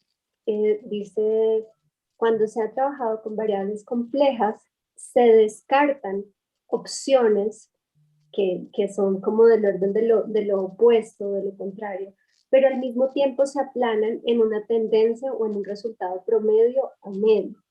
¿Cómo sugieren ustedes tener en cuenta las autonomías sin ser reduccionista? A ver si quieren contestar. ¿Quién quiere ver? Bueno. Contestar, Cecilia y Daniela, a ver. Son los jóvenes, ¿no? Que contesten los... Es el momento de los jóvenes. Bueno, yo soy joven también, ¿eh? Con 76 años me considero joven, pero bueno. Seguro, seguro. Sí, ok. Pues yo creo, desde el punto de vista cinematográfico y de la complejidad y la transdisciplinaridad, que las autonomías no son absolutas, ¿no? Las autonomías se construyen en la interacción con el otro. Las autonomías son coautonomías. Y no sé si por ahí iba la pregunta, ¿no? Sin ser reduccionistas, pues por ejemplo las mujeres trans son consideradas justamente una autonomía, son consideradas justamente una identidad que pareciera que está acabada, que pareciera que está ya definida y tenemos que observarla de alguna manera. Y me parece que eso nos invita justamente la semiosis y nos invitan los discursos y sobre todo la articulación de ambos para cuestionar justamente esto que definimos como autonomía, que la autonomía remite, me parece a mí, a la individualidad. Y esto desde el punto de vista de la complejidad y de la transdisciplinariedad, pues no es posible. No sé si Cecilia también quieras acompañar la respuesta cómo sugiere tener en cuenta las autonomías sin ser reduccionista, pues sobre todo a la hora de hacer estudios de semiótica de la complejidad. La doctora. Bueno, creo que lo que acaba de aportar mi compañero Daniel es que realmente no entendí muy bien el planteamiento de la pregunta que realizan, pero por ejemplo yo en la cuestión de los pueblos ancestrales, pues precisamente a lo mejor pudiera ver la crítica justo en que a partir de estas epistemologías, pues otras precisamente, nos damos cuenta de elementos que se han venido romantizando en esas mismas pues, culturas, ¿no? Y entonces, precisamente nos aporta un panorama al respecto y una crítica justamente a partir de ello, de esa lucha de autonomía de los pueblos, en que no están ubicados de la misma manera o no están pensándose de la misma forma que nos pensamos nosotros. Entonces, pero no entiendo realmente muy bien el planteamiento de la pregunta que hacen, por eso no puedo aportar mucho al respecto. Sí, muy bien, Julieta, entonces de pronto, bueno, repito, dice, las oposiciones se descartan, como usted mencionó al inicio, pero al mismo tiempo se aplanan en una tendencia o en un resultado promedio, lo que según entiendo se refiere un poco pues a la complejidad, a las metodologías de la complejidad. Entonces dice la pregunta, ¿cómo sugiere usted tener en cuenta las autonomías sin ser reduccionista? Sí, porque ya contestaron, a ver, Blanca, ellos contestaron un poco. Lo que pasa es que cuando uno plantea la relación de la complejidad y de la recursividad, no entra en esas epistemologías, como comentaron los compañeros, los colegas Daniel y Cecilia, no entra en esas epistemologías la autonomía. O sea, no entiendo la pregunta, o sea, ¿autonomía de qué? O sea, en la relación recursiva en los sistemas complejos que van desde el mismo cuerpo hasta los sistemas complejos de las ciencias naturales, ciencias sociales, los sistemas culturales, el sistema de género, las semiosferas, todo eso, son relaciones pensadas desde la complejidad y transdisciplinaridad, en donde el sistema complejo no es el sistema funcional ni el sistema estructural.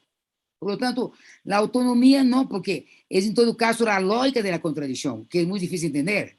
Incluso cuando plantea João, que é brasileiro, eu também sou brasileira, João Queiroz, que é brasileiro, eu também sou brasileira, pero hablamos portuñol bien. Sí, cuando él plantea, por ejemplo, la cosa de conocimiento, yo creo que el proceso cognitivo en términos de la semiosis, en términos de la complejidad, es un proceso muy interesante lo que plantea Edgar Morin, porque el conocimiento es un proceso bastante complicado y complejo al mismo tiempo. Y eso está en relación a la semiótica, al discurso y a todos los procesos cognitivos. Y en ese sentido, la complejidad, la transdisciplinariedad abre más que la autonomía, esa idea de la idea separada, sino que una idea de continuo, en bucle, por eso esa idea, en bucle, de ese dinamismo, de recursivo. Y el mismo pensamiento y el conocimiento es así, incluso en la complejidad, la transdisciplinariedad, cuando dialogamos con la decolonialidad, planteamos que no es Occidente que explica el proceso cognitivo. En todo caso, los procesos cognitivos no es solo la razón, João. Creo que está la emoción. Yo no oí bien todo. Es la razón, la emoción, lo mítico, lo mágico, todo en el conocimiento, ¿no? No es solo cartesiano, pero en fin, son cosas así que da para mucho, ¿no? Y otra pregunta que llegó para Daniel, dice, ¿cuál es el papel metafórico del vestido rojo?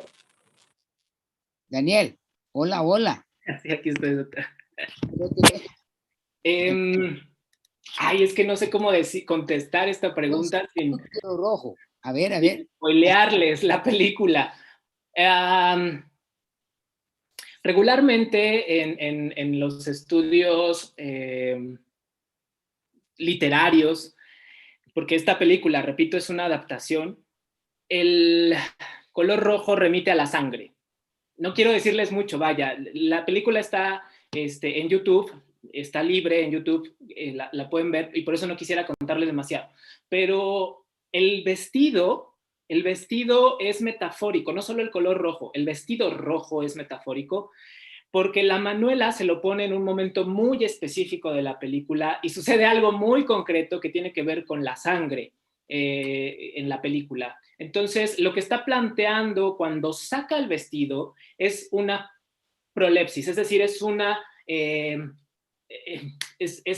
¿cómo se llama? Es un aviso de lo que va a pasar en la película, ¿no? Esta escena es fundamental e incluso, perdón, el Pancho regresa en un camión rojo, en un camión enorme rojo, y hay una escena muy escalofriante, pero al mismo tiempo, desde el punto de vista estético, preciosa, en donde se ve una dimensión entre la Manuela y el camión muy interesante, que yo les invitaría incluso a ver, pero nada más me quedaría con eso. No solamente es el color, es el vestido en términos de lo femenino, que está en un cuerpo considerado como equivocado, ahí no debería de estar, y tiene que ver con la sangre. Y entonces por eso esta película tiene esta tensión entre lo que presenta y la narrativa, entre la imagen y el discurso. Hay una tensión constante en la película en ese sentido, y el vestido rojo,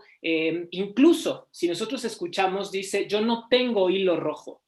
Y eso es lo que detona el movimiento de la Manuela.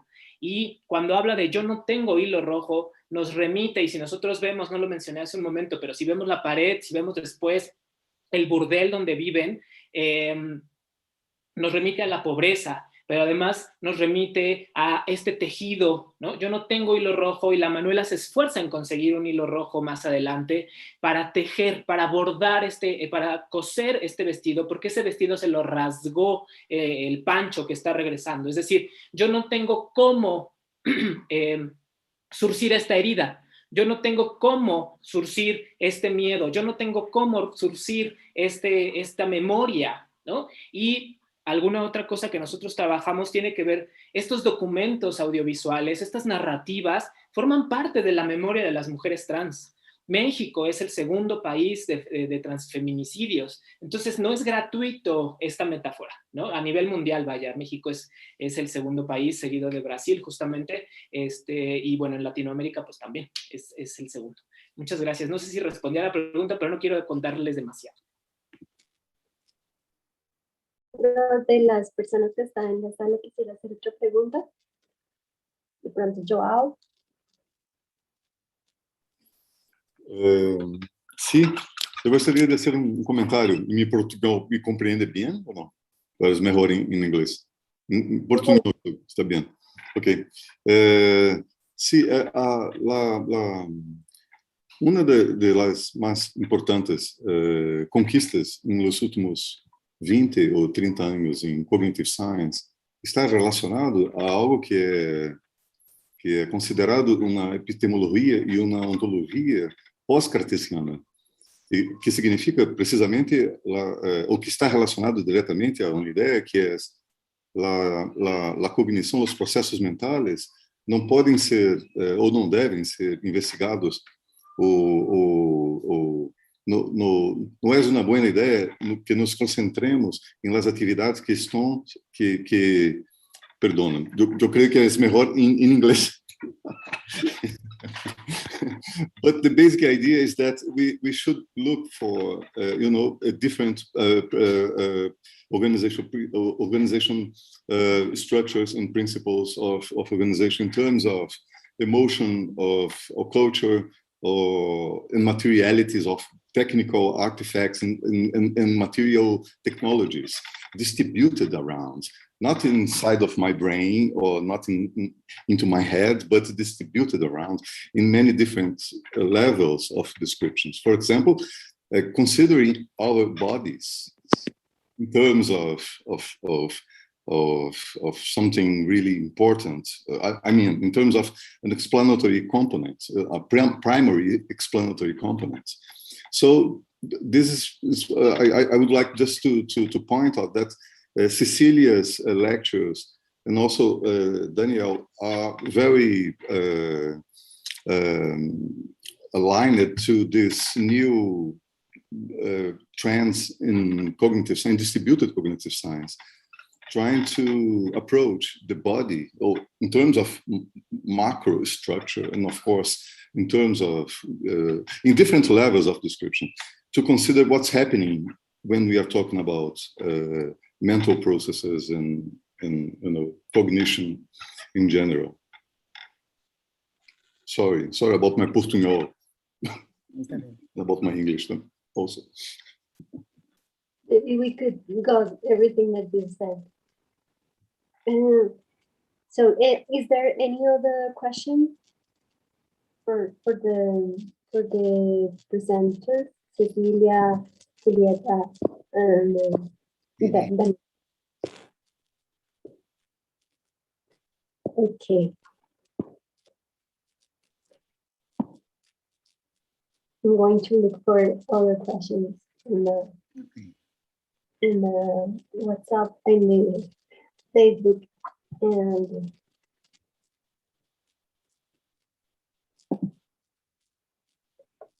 they have been saludos desde Saltillo. Okay. A todos, says Laura allí. Says saludos cordiales from María Eugenia Flores. So, you are so popular, Miss Julieta. And finally, they say, what is the main difference between these semiotics of complexity and ecosemiotics? ¿Cuál sería entonces la diferencia entre semiótica, ecosemiótica y esa semiótica de la complejidad que ustedes están proponiendo? Como la última pregunta que queda aquí. Lo que pasa es que cuando estamos colocando la relación de las epistemologías que colocamos, ¿no? Son 6, pero solo vamos a quedar en la complejidad, la transdisciplinaridad. Cuando colocamos la relación de la complejidad y de la transdisciplinaridad con la semiótica, queremos justamente colocar la necesidad de construir modelos operativos que avancem sobre los modelos estruturales y funcionales. En ese sentido, que lleguen a otras premisas. Por ejemplo, construir, por ejemplo, ¿qué es el conocimiento? Como João, por ejemplo, ¿qué es el conocimiento? Esa es una cosa, una entelequia terrible. ¿Qué es el conocimiento? O los tipos de conocimiento. Entonces, en la complejidad, en la semiótica, cuando uno plantea semiótica y cognición, discurso y cognición, arte y cognición, por ejemplo, implicaría retomar, por ejemplo, no que Edgar Morin descubre el agua tibia, sino que yo creo que él plantea caminos que pueden ser convergentes. Nunca la complejidad, la transdisciplinaridad, y eso digo Cecilia y Daniel, no estamos en la posición de decir aquí están los meros, como dice en México, aquí estamos los buenos, no es así, no es esa posición. La posición es totalmente de diálogo. Es una posición de convergencia, es una posición de retomar todo lo que se ha trabajado sobre el conocimiento, cognición, sobre el arte y cognición, sobre estética, en fin, sobre el sentido mismo. Porque, por ejemplo, además de la cognición, ¿qué es el sentido? El sentido es otra cosa que te escapa de la mano. Es polisémico. Cuando, por ejemplo, preguntan de la semiótica compleja, ¿qué hacemos, por ejemplo, en la semiótica de la complejidad que preguntaron en relación a las otras semióticas? La semiótica de la complejidad y la transdisciplinaridad dice, vamos a reconstruir qué es el sentido. El sentido no es un debate, el sentido no es solo el significado. Si pasamos, como decimos, plantear o que é esse sentido em todos os níveis que tem esse sentido, a polissemia de sentido na produção semiótico-discursiva, vamos a ver que a definição de sentido pode ligar a 10 premissas. Isso é o que pide a complexidade e a transdisciplinaridade, não? E de aí vem a semiótica da cultura, a ecosemiótica, a biosemiótica, todas as semióticas desse campo que Humberto Eco, em 68, jovem, planteou um campo muito interessante, em 68, Humberto Eco. Pero muita água correu. Já temos 42 anos, 43 anos. O campo tem que ser... Não há trabalho, não há trabalho no campo, e isso a los jóvenes, dejamos a los jóvenes. Eu também sou jovem peruano. As idades são de vários tipos, pero bueno, também é complexo. Dejamos a los jóvenes para reconstruir esse campo, que já agora é um campo bastante amplo. E vamos à semiótica digital, pues, definitivamente. Vamos no mundo digital agora, del cine digital, de todo o digital que estamos no momento. Pero o aporte de las epistemologías críticas es un diálogo, yo creo, fundamental para abrir caminos y continuar con los caminos. Y yo creo que es fundamental. En ese siglo XXI, y también con lo digital, ¿no? Y la polisemia, por ejemplo. Redefinir todas las categorías. ¿Qué es el sujeto semiótico? ¿Qué es el sentido? ¿Qué es, por ejemplo, el referente del signo? En fin, ¿qué es el cuerpo? Y el arte. El arte y la estética, todo se pide desde la complejidad y la transdisciplinaridad, todo se pide una redefinición, ¿no? Para ampliar. No decimos que todo se debe, como decía Cecilia y Daniel, nosotros tenemos una posición a partir de una posición ética frente a todas las otras tendencias, es una posición de respeto, en principio. Pero também uma posição de diálogo, por supuesto, de diálogo. Excelente, doctora Aidar. Gracias. Sí, Bianca. Eu não gosto de inglês, pode falar em espanhol ou português. Ok. Ok. Muchísimas gracias, doctora Aidar. Bianca, Cecilia. gostaria de falar um pouquinho só. Posso? Sí, tenemos 2 minutitos para que comente las. Eu creio que, em minha opinião, eu diria que se nós estamos tratando de uma semiótica da complexidade, então nós estamos tratando de sistemas de signos que são sistemas complexos. Isso tem um significado especial. Nós estamos tratando, portanto, de sistemas de signos cujas principais propriedades estão associadas ou estão diretamente relacionadas a propriedades exibidas por sistemas complexos. Então, nós estamos falando de ontologias hierárquicas multiníveis, e não de topologias unidimensionais, mas de hierarquias, de sistemas hierárquicos multiníveis. Nós estamos falando de processos que envolvem emergência de propriedades. E quando nós falamos de emergência de propriedades, e também de auto-organização. Então, em sistemas auto-organizados, que significa não tutoriados, certas propriedades emergentes surgem apesar, e não por causa, apesar de certas antecipações e previsões. Então, assim, você não, é impossível prever em sistemas complexos certas ocorrências ou certos eventos, porque eles são ontologicamente, enfim, há limites de modelagem que impedem que isso aconteça. Então, assim, tratar de sistemas semióticos como sistemas complexos significa aceitar uma série de princípios de organização e de propriedades que são típicas de sistemas que são auto-organizados, emergentes, que são bem caracterizados como ontologias multinível e coisas desse tipo. Eu tenho sempre... É uma boa ideia, nesse caso, fazer interdisciplinariedade para valer, assim, e conversar com quem está fazendo isso em vida artificial, em sistemas complexos que são em inteligência artificial, porque nesses ambientes você identifica muito rápido e imediatamente quais são esses princípios e como eles atuam nesses sistemas. Bom, eu tenho tentado fazer isso em diversos trabalhos de colaboração com pesquisadores de áreas muito distantes, né? Por exemplo, vida artificial. Muy mal, Era só um comentário. muy interesante. Okay. Muchas gracias. Muchas gracias, profesor Joao. Entonces, damos inicio entonces a la sala Revitalizando a Bakhtin, que estará a cargo de los doctores Valde Lupi, Ariel Gómez Ponce y Gabriel Ignacio Verdugo Argüelles. Voy a presentarles entonces al coordinador de la mesa, que es el señor Ariel González Gómez Ponce. Ariel González Gómez Ponce es doctor en semiótica de la Universidad Nacional de Córdoba, Argentina, la DOCTA. Cuenta con un postdoctorado en ciencias sociales y es docente de grado y posgrado del CEA, del FCS y de la UNC de la Universidad Nacional de Córdoba.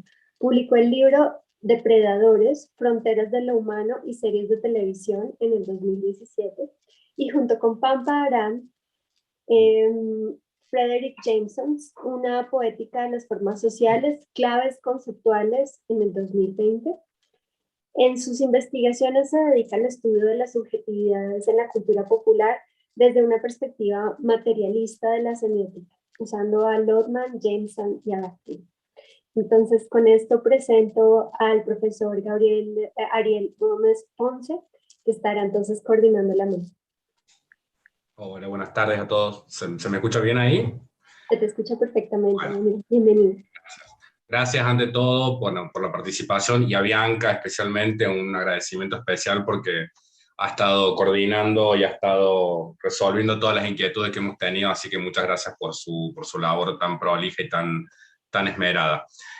Bueno, gracias ante todos a quienes están acá, a todas y a todos. Esta mesa, como bien dijo Bianca, está titulada Revitalizando Bakhtin y tiene por objetivo volver a traer el pensamiento de uno de los, si se quiere, fundadores indirectos de lo que se puede llamar una semiótica de la cultura. Y digo fundadores indirectos porque no estaba pensando específicamente en una heurística semiótica, pero sin embargo su teoría tiene enorme potencial y lo han demostrado hasta el hartazgo cualquier cantidad de estudiosos por el potencial que tiene el pensamiento de Bakhtin. Tres miradas diferentes que van a tratar de recuperar y actualizar ese pensamiento estos tiempos más recientes y encontrar algunas aristas que pueden llegar a tener pregnancia para pensar fenómenos culturales de distinta índole. Es eso principalmente lo que quiere proponer esta mesa, aunque sea a modo de diálogo y de esbozar algunas premisas primeras para fundar investigaciones en semiótica desde la perspectiva de Bakhtin. La primera mesa, la primera conferencia que tenemos está a cargo de Valde Lupi, que es doctorando en semiótica por el Centro de Estudios Avanzados y también es becario doctoral del Consejo Nacional de Investigaciones Científicas y Técnicas del CONICET, acá de Argentina. Integra el equipo de investigación Discurso Social, lo visible y lo invisible, radicado en el Centro de Estudios Avanzados de la Universidad Nacional de Córdoba, y se dedica especialmente al cruce entre arte y política desde una perspectiva sociosemiótica. El título de la presentación que compartirá con nosotros Val se llama El umbral de los cuerpos, la carnavalización bakhtiniana en producciones de activismo artístico. Val. Hola, ¿cómo estás, Ariel? Hola. Y a todos, a todas. A ver, tengo que compartir pantalla. Voy a ver si puedo. ¿Ahí está? Perfecto. Bárbaro. Bueno, ahora sí, entonces, para respetar un poco el tiempo, ¿no? Voy a empezar medio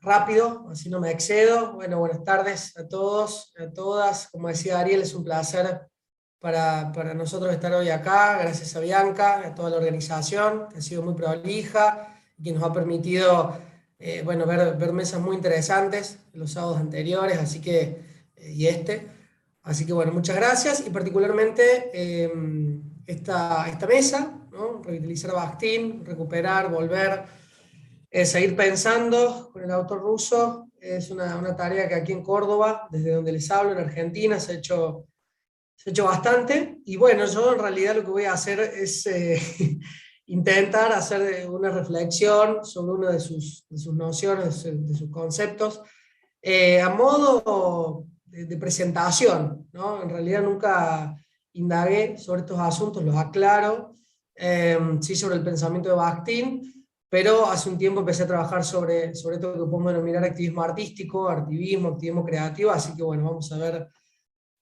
cómo sale. Y saludar a Gabriel también, ¿no? Que es otro de los expositores, me olvidé de eso. Bueno, tomo tiempo.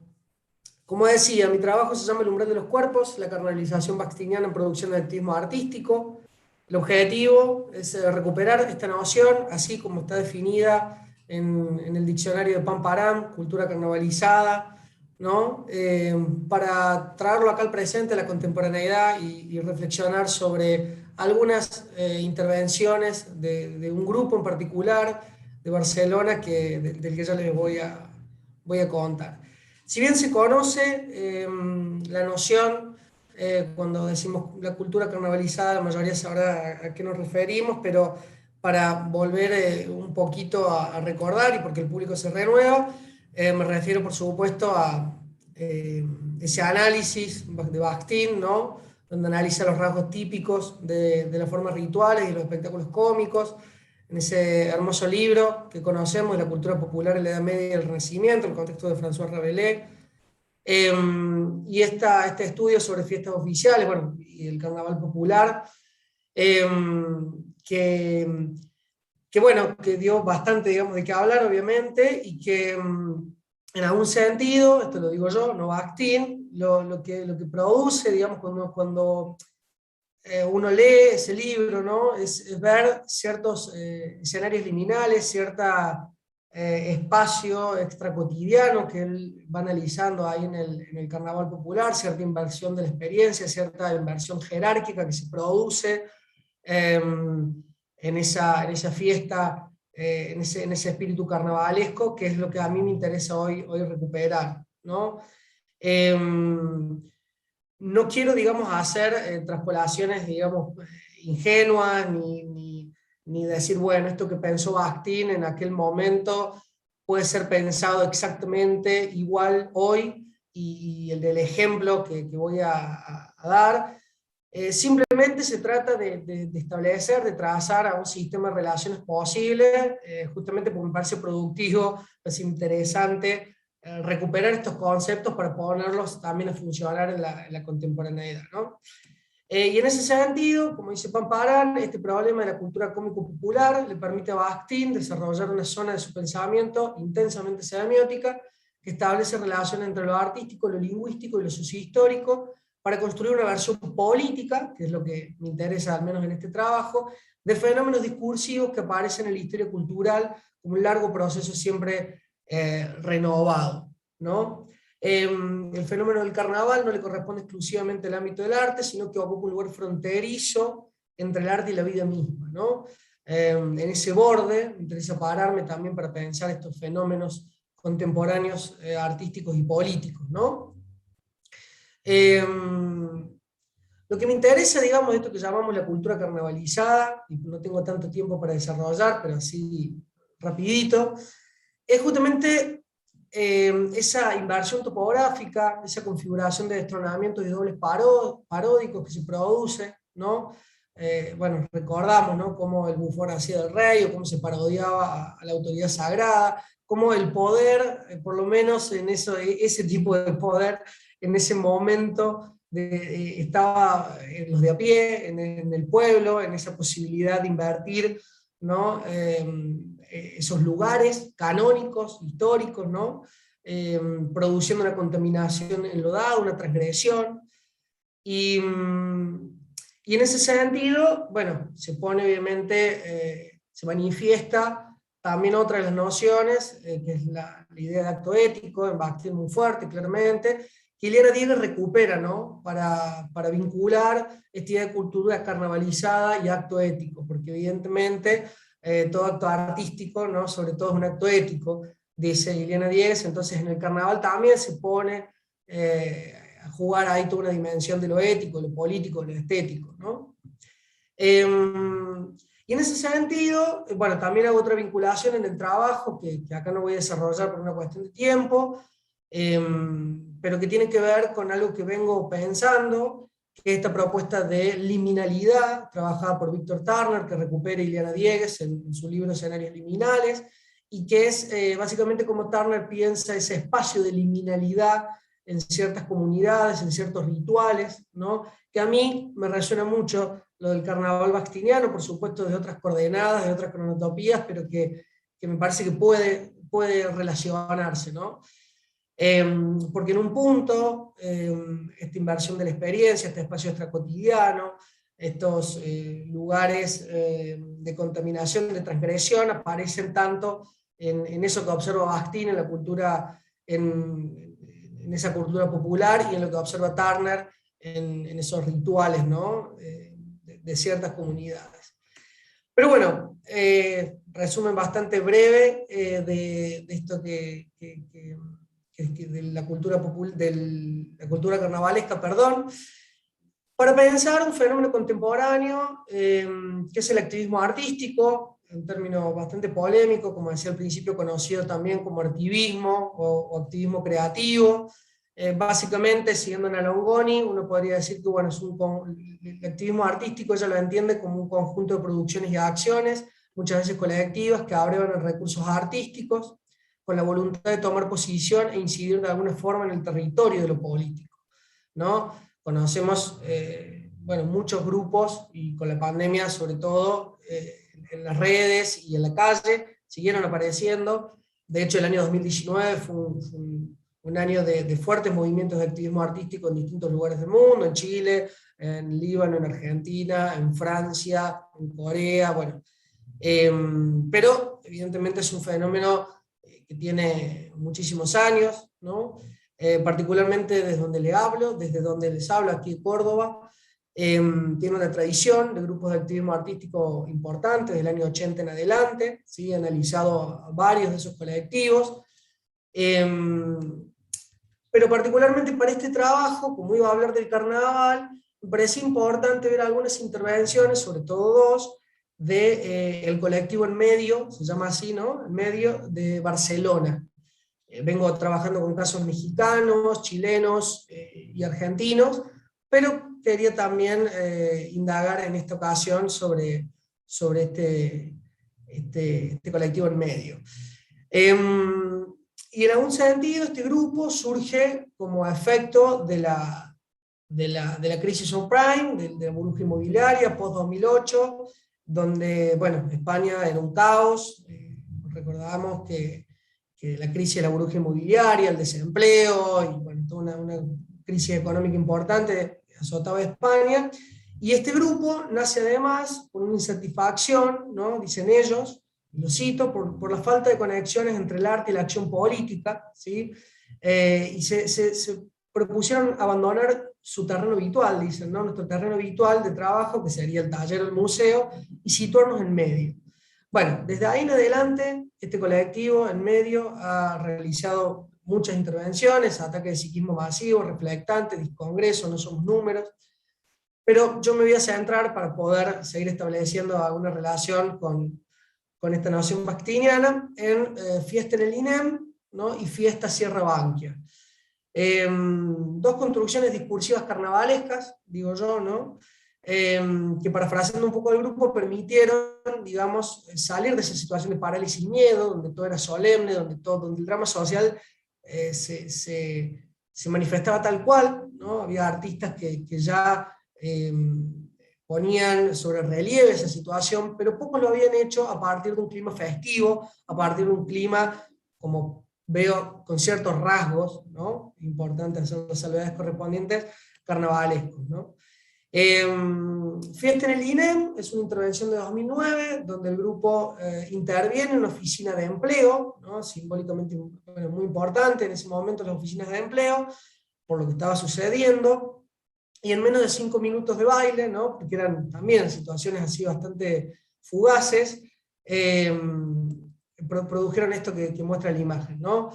Fiesta, un poco descontrol, papel picado, bebidas, hasta una bola de boliche, pero lo interesante, digamos, es la sorpresa que generaba la intervención, y lo que en el video se ve, ustedes lo pueden googlear, cómo la policía no sabe cómo reaccionar frente a esta situación, digamos, de fiesta un poco descontrolada, donde se pierden los lugares jerárquicos, no se sabe bien quién es el que fue a la oficina de empleo a hacer un trámite, quién es el artista, quiénes son los empleados, la policía inclusive del lugar queda, ¿no? Como un poco, se pierde quién es quién, ¿no? Eso quería decir, ese lugar un poco jerárquico y ya establecido.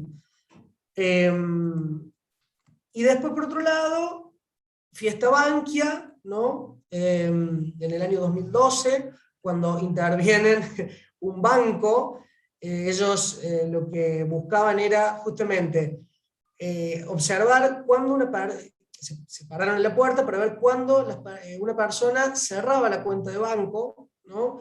Y se acababa el sufrimiento de la hipoteca y demás, y ellos entraban ahí, luego de que esa persona cerrara la cuenta de banco, y hacían nuevamente estas fiestas, ¿no? Donde digamos, trataban de que las personas participaran, ¿no? Inclusive los gerentes y todos los del banco. Y lo interesante de esto también era que la policía no sabía cómo reaccionar. No sabía si los tenía que si sacarlos, si pedir refuerzos, si pedirles que se vayan. Al no ser una protesta por ahí tradicional, ¿no? Con megáfono, con cierta jerarquía, con consigna clara, esto de alguna manera producía cierta rareza, ¿no? Entonces no sabía qué hacer con esto. Entonces, de alguna manera, lo que yo veo en estas dos intervenciones es que se produce cierto estado de inversión del lugar jerárquico, y en un punto se visibilizan, digamos, las voces de los márgenes, de esos que en España estaban siendo, ¿no? Trasladados a las periferias por esa enorme crisis, sino también, bueno, visibilizar y combatir esa crisis de alguna manera con risa y con fiesta, generando sentidos políticos distintos a lo que se produce en una manifestación callejera tradicional, ¿no? Y vuelvo al punto de hace un rato, donde decía, bueno, aunque sea por una fracción de segundos, los de a pie tienen el control, por lo menos de eso que circula ahí, y que en algún sentido es propio del clima festivo del carnaval. Para terminar, no me quería exceder, fui bastante rápido, pero me gusta cumplir con los tiempos. Como decía al principio, esto es una presentación bastante jugada, porque vengo trabajando con otras cosas hace algunos años, y era como, bueno, exponer en este congreso que daba cierta apertura para estas cosas, algunas reflexiones, ¿no? Sobre cómo volver a pensar esa noción bakstiniana en la actualidad, en estos ejemplos que podrían ser otros, digamos, y sin creer que eso que miraba Bakhtin en esa transición histórica, cultural, es lo que es exactamente igual a lo que yo estoy viendo acá, ¿no? Obviamente que no. Pero bueno, me parece que es interesante en estos espacios académicos hacer ese esfuerzo, ¿no? Y por último, algo que nos interesa con el Ariel, y que venimos trabajando hace años, ¿no? Es volver, ¿qué permite volver a Bakhtin, ¿no? Como para cerrar un poco con el lema y con la consigna de esta mesa.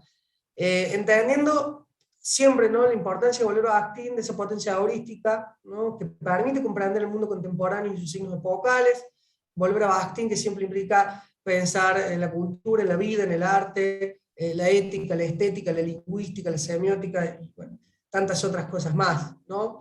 Y destacar también, por último, la importancia de estos colectivos de activismo artístico, que en este caso, con ese clima festivo y esa ruptura, ese quiebre, saliendo de las consignas y de la protesta clásica, pueden, por lo menos, visibilizar y combatir esos momentos tan difíciles. Así que bueno, me quedan pendientes varias cosas. Me hubiese gustado exponer lo de liminalidad, que lo he hecho en otras ocasiones, en otros congresos, pero bueno, a modo de panorama, esto ha sido mi presentación. Gracias. Muchas gracias, Val. Si les parece, primero hacemos las presentaciones y seguimos el orden del programa, y dejamos un ratito después para las preguntas o intervenciones que quieran realizar quienes estén acompañándonos acá. Según indica el programa, a continuación expongo yo, que por suerte no me tengo que presentar, porque Bianca ya me presentó muy amablemente, así que si les parece voy a compartir, también tratando de ser escueto con los tiempos, dado que... se ve bien ahí, ¿no? Sí. Dado que tenemos 15 minutos para exponer y cuestión de también poder dejar abierto ese espacio. Parte también de la recuperación esta de Bastín es, como bien introdujo Val hacia el final de su presentación, volver otra vez al pensamiento de este autor que tiene gran potencial heurístico, pero volver a partir de una noción que me viene inquietando de manera particular y que creo que le ha inquietado a muchos y a muchos de los estudiosos de Bastín, que es esta idea del gran tiempo, ¿no? Un concepto que Bastín menciona en un montón de pasajes, pero que es bastante escurridizo.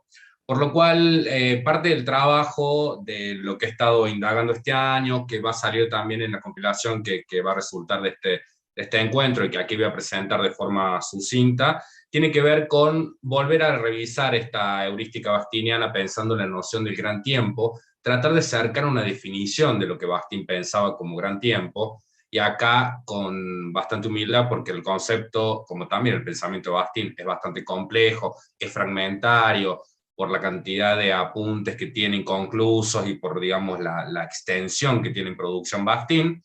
Entonces, acercar algunas ideas que permitan repensar este gran tiempo, pero también pensarlo particularmente en nuestro tiempo, considerado a falta de otro nombre posmoderno, ¿no? Siguiendo el pensamiento de Jameson, todavía marcado por el fuerte sesgo de la cultura tardocapitalista, y tratar de ver cómo en materiales estéticos se puede pensar de qué hablamos cuando hablamos del gran tiempo hoy, o del tiempo en general, ¿sí?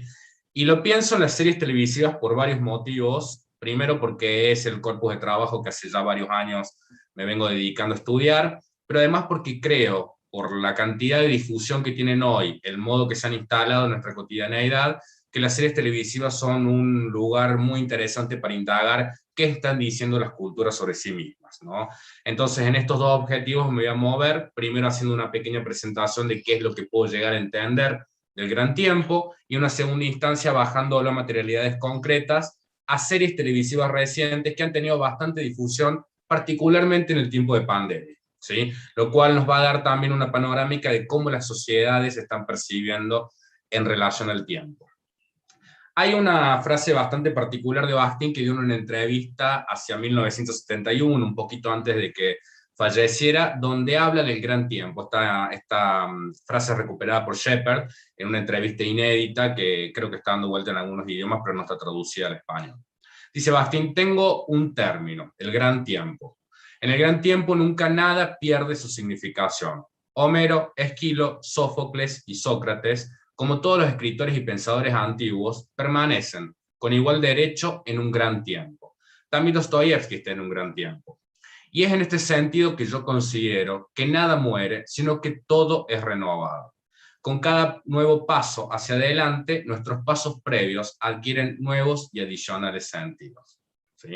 Una frase bellísima, pero también bastante intrigante por el modo en que plantea esta concepción de que hay ciertos autores que ingresan en esto que él plantea como gran tiempo. Habría como dos maneras de interpretar esta noción. La primera ha sido hartamente trabajada, y quien la ha trabajado con muchísima claridad, porque precisamente es la traductora que tenemos en español de Bastín más reconocida, que es Tatiana Bubnova, ha pensado que el gran tiempo esconde una forma de interpretar la memoria como condición semiótica de la cultura. Básicamente está pensando la memoria cultural Bastín cuando habla del gran tiempo, ¿no? Y es algo que se puede leer en producciones tardías, en conversaciones, en cartas y en los apuntes, incluso en el último apunte que le escribe, que es hacia una filosofía, hacia una metodología de las ciencias humanas, ¿no? Y ahí Bastín distingue entre un gran tiempo y un tiempo menor, ¿no? Donde dice el tiempo menor, la actualidad, el pasado reciente y el futuro previsto y deseado, y el gran tiempo, que es un diálogo infinito e inconcluso, ¿sí? Pero cuando uno bucea un poco más en las categorías y en el estudio de Bastín, se encuentra, siguiendo acá también una lectura que hace Shepard, de que en realidad es una categoría más antigua, que no está mencionada explícitamente, pero que se puede leer nocionalmente en otros trabajos más antiguos, principalmente cuando uno piensa que en estas producciones tardías, estas cartas y estas notas, es el tiempo en el que Bastien tiene cierta estabilidad en su vida biográfica, es cuando sale del exilio y puede volver sobre algunos apuntes y recupera algunas problemáticas primeras como son las bases ontológicas de la memoria y la cultura. Por lo cual, un rastreo para encontrar el gran tiempo, que me ha sido bastante funcional para poder indagar, es volver a los estudios del carnaval que realiza Bastien, en lo cual no me quiero detener mucho porque Val lo explicó con muchísima claridad en la presentación anterior, pero sí a recuperar que la idea de Bastien de tratar de reconstruir la memoria del carnaval, principalmente de la cultura popular y de las fuentes folclóricas, ¿no? Las fuentes folclóricas, que es lo que va a atravesar principalmente no tanto el libro de Rebele, sino particularmente ese otro texto también muy canónico de Bastien, que es el del cronotopo, la forma del cronotopo del tiempo, donde se preocupa por indagar lo que es la asimilación artística del tiempo, ¿no? A través de la categoría de cronotopo, y donde también trabaja la cultura carnavalizada cuando analiza el cronotopo de Rebele, ¿no? Que es el cronotopo del carnaval. Intuyo acá que Bastien lo que está pensando principalmente es tratar de develar cómo se construyen, mejor dicho, lo dice de forma explícita, pero creo que es mucho más fuerte de lo que parece, cómo el arte sintetiza formas de percibir el tiempo que están ancladas a una imagen de hombre, ¿sí? Históricamente situada, y que a partir de la cual él puede ir percibiendo cambios en lo que es la constitución humana, ¿no? Y lo que analiza en algún momento y le dedica mucho tiempo en ese ensayo es a la visión cósmica de los ciclos naturales, que impregna todo el pensamiento de Bastien particularmente, porque lo que le interesa es ver también cómo el carnaval recupera mucho de esto, de la idea de la naturaleza como un ciclo casi abierto, diría yo, porque en realidad no es el pensamiento cíclico, mítico, clásico, sino que es una lectura muy particular de la naturaleza como guía de los acontecimientos humanos, ¿no? Y esto se puede ver con muchísima claridad en la concepción de muerte que recupera Bastien, recuperando a su vez a Rebele, en el cual intuye Bastien que Rebele lo que está pensando es que en su modo de tejer una trama hacia el futuro, en el tiempo, humanidad y naturaleza son equiparables en cuanto a la concepción del tiempo, ¿no? Esta idea de que nada muere en Bastien está presente porque lo recupera de alguna forma el pensamiento de Rebele y a su vez las raíces folclóricas, ¿no? Lo que ve Bastien es que en la muerte, en el florecimiento de los hijos, digamos básicamente, en las generaciones que vienen, van a ser quienes van a relevar a los padres en un escalafón superior, ¿no? La idea de que en realidad la cultura permanece básicamente porque los hijos recuperan ese caudal de información que tienen de los padres, lo actualizan, lo asumen responsablemente y lo derivan hacia el futuro, ¿no? La idea de que generación en generación la memoria cultural continúa. Este es el sentido que Bastien le pone a esa frase tan bella que dice ahí, que es: la muerte nada comienza y nada esencial concluye en el mundo colectivo e histórico de la vida humana. Por lo cual, acá cuando uno piensa en el gran tiempo, habría como dos ideas dando vueltas. Por un lado, una relativa inmortalidad terrenal, ¿sí? Que tiene que ver con una concepción del alma que sostiene Bastien, una concepción muy particular del alma, quiero aclarar acá, ¿sí? Propia de su filosofía materialista. Bumnova la sintetiza con muchísima claridad. Lo que garantiza nuestra precaria inmortalidad es el carácter semiótico de la memoria, capaz de registrar huellas de la alteridad, tanto virtuales como materiales, de aquellas personas que existieron antes, ¿no? Esta idea de que cada generación se va relevando en el campo histórico.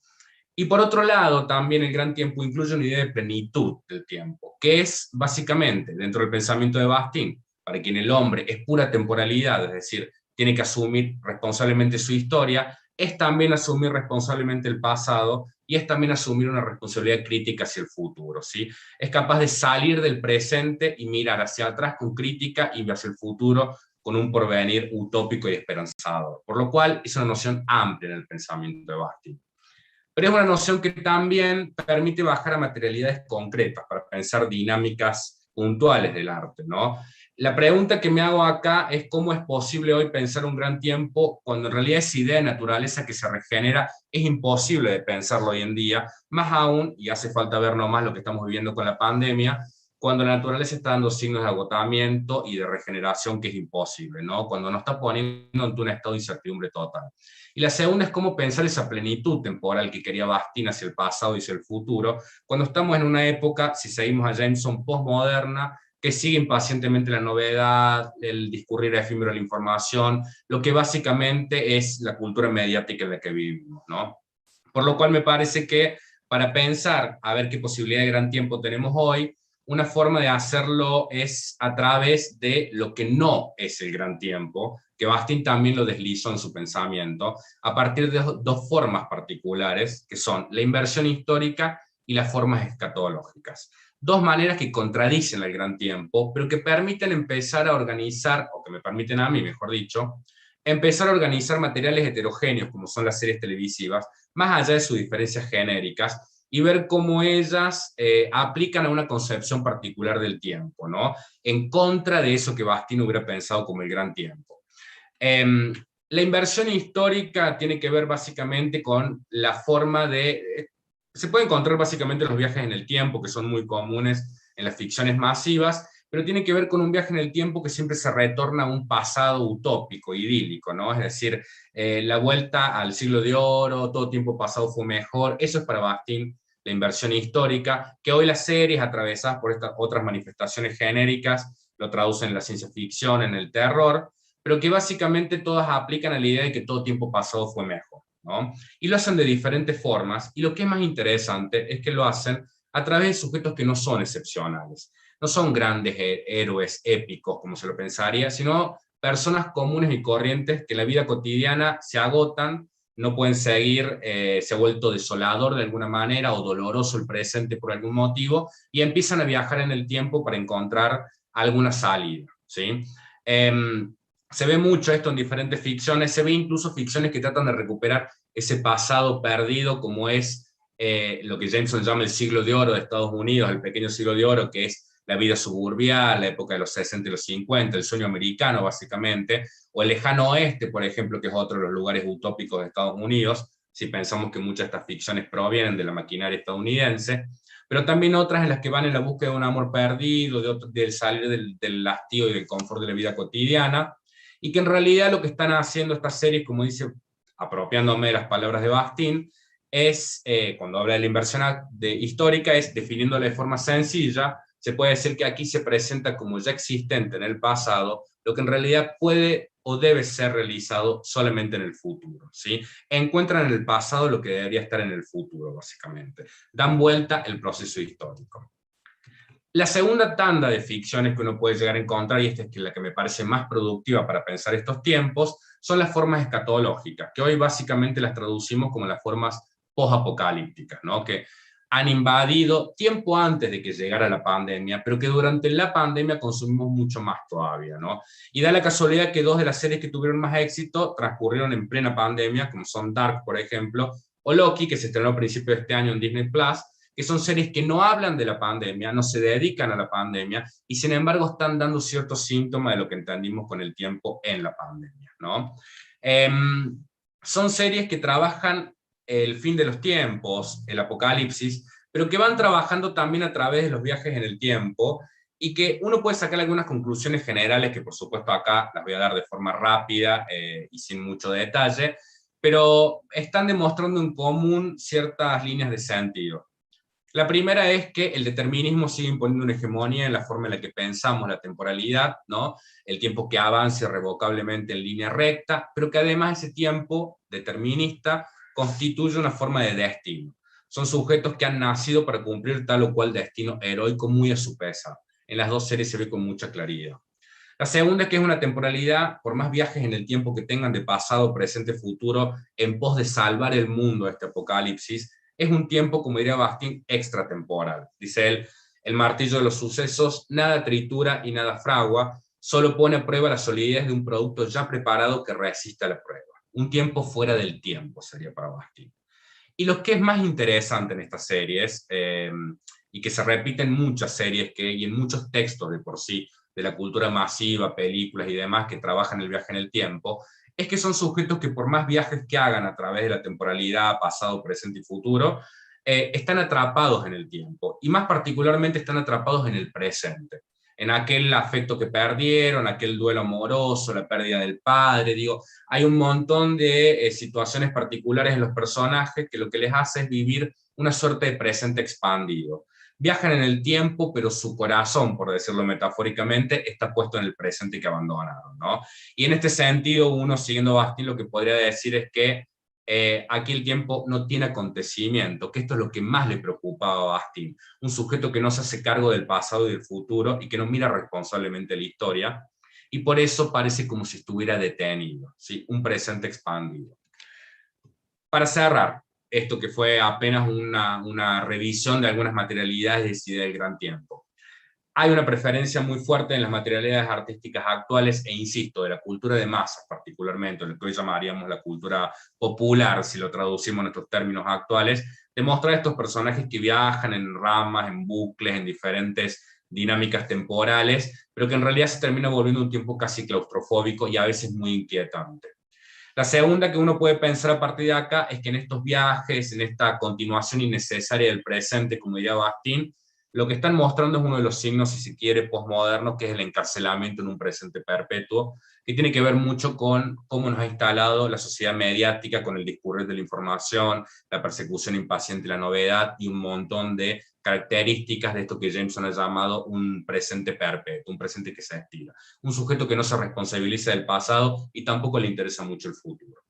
Lo que me pregunto es si en realidad estas ficciones lo están aplicando por pobreza narrativa, cosa que dudo, porque en realidad creo más que están dando cuenta de ciertos síntomas culturales que no hemos podido todavía percibir, y que, como dice también Jameson en algún momento, puede que se deba a una falta de nuestra imaginación, de ser incapaces de pensar el futuro más que como apocalipsis y el pasado más que como nostalgia, ¿no? Por lo cual habría que indagar más en profundidad en cada una de estas ficciones para ver cómo cada una de ellas construye la temporalidad exenta de ese gran tiempo. Y la segunda pregunta que me hago es si es posible que las materialidades artísticas puedan traer nuevas formas de temporalidad que tengan futuros más prometedores, que miren ese gran tiempo, esa plenitud temporal, que quizás no estén en la cultura de masas o que quizás estén de forma mucho más periférica, ¿no? En textos que todavía no consumimos porque las plataformas no nos ponen a disposición.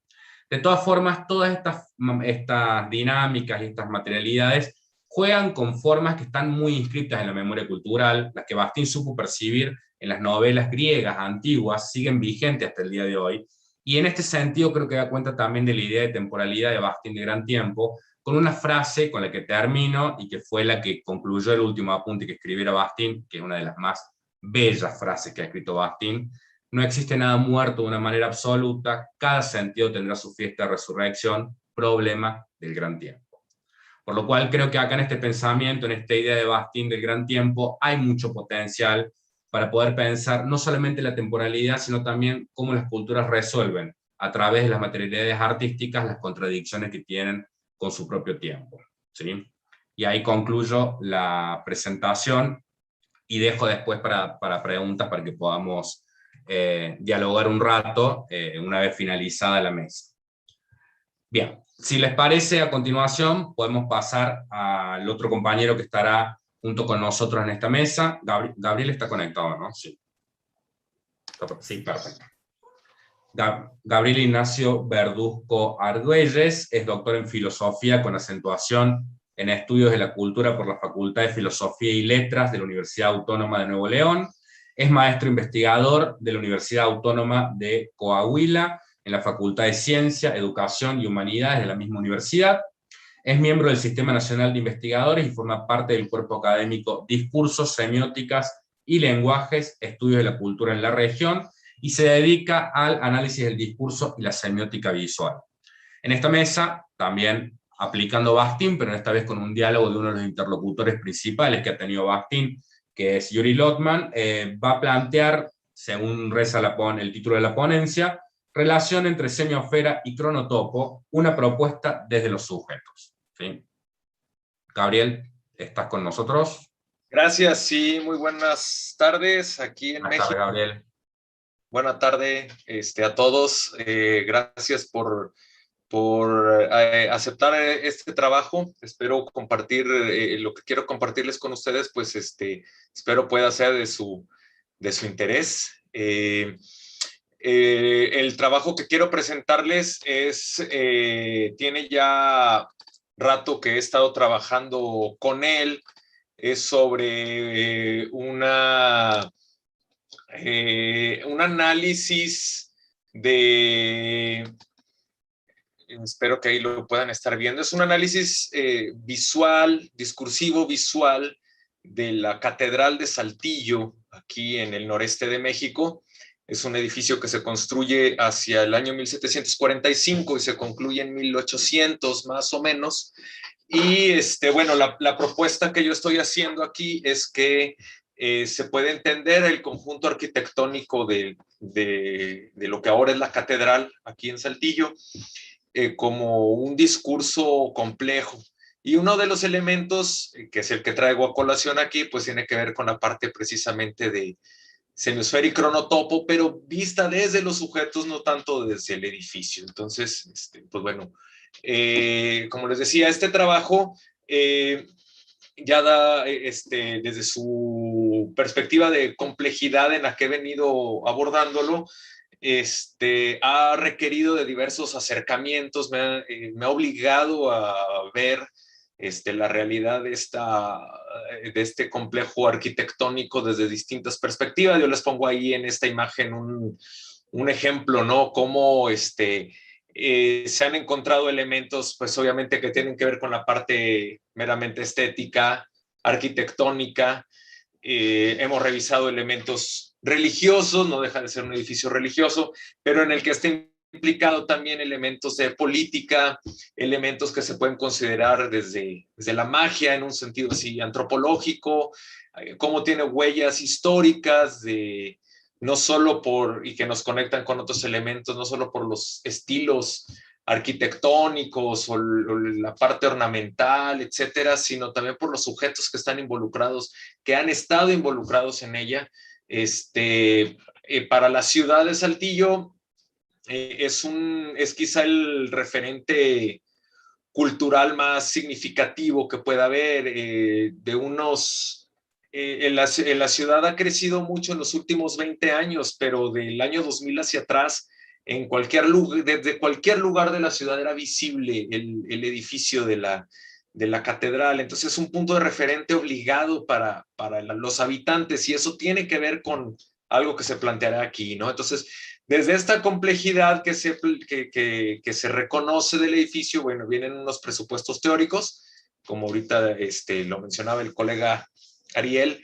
Efectivamente, uno de los elementos que me ha servido mucho para trabajar es la propuesta de Lodman. Aquí, retomando algunas ideas que están en la semiosfera, esta complejidad del dispositivo dice Lodman, permite que se transformen los mensajes, que se generen nuevos mensajes, y yo hago este planteamiento de que el edificio de la catedral plantea esa dinámica, cómo se transforman los elementos y se transforma el mismo sujeto, ¿no?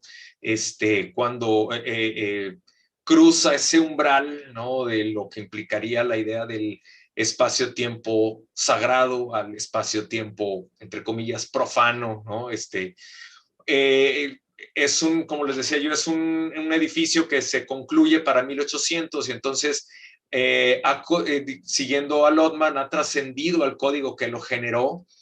Ya no vivimos en una dinámica de un cristianismo postridentino, ni en polémica necesariamente con la reforma protestante o en la dinámica inquisitorial de la época novohispana.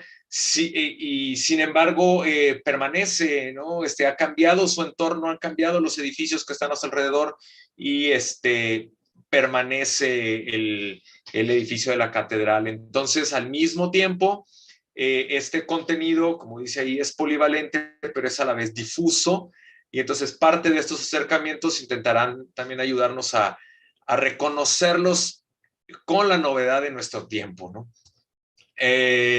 Para reconocer, pues, que este edificio actúa también como un símbolo complejo, mágico, religioso, sociopolítico, etcétera, se propone el modelo de traducción intersemiótica de Peter Torop, también en la misma línea de la semiótica de la cultura, y donde se va a dar este proceso de traducción, donde tiempo-espacio van a estar revestidos de una significatividad muy especial. Y entonces, además de echar mano del concepto de cronotopo de Bakhtin, que es que nos une en esta mesa, también la reelaboración que hace el mismo Torop de lo que él llama el sistema cronotópico, a partir de Bakhtin, hacer una explicitación de cómo se combinan los elementos espaciotemporales desde los sujetos.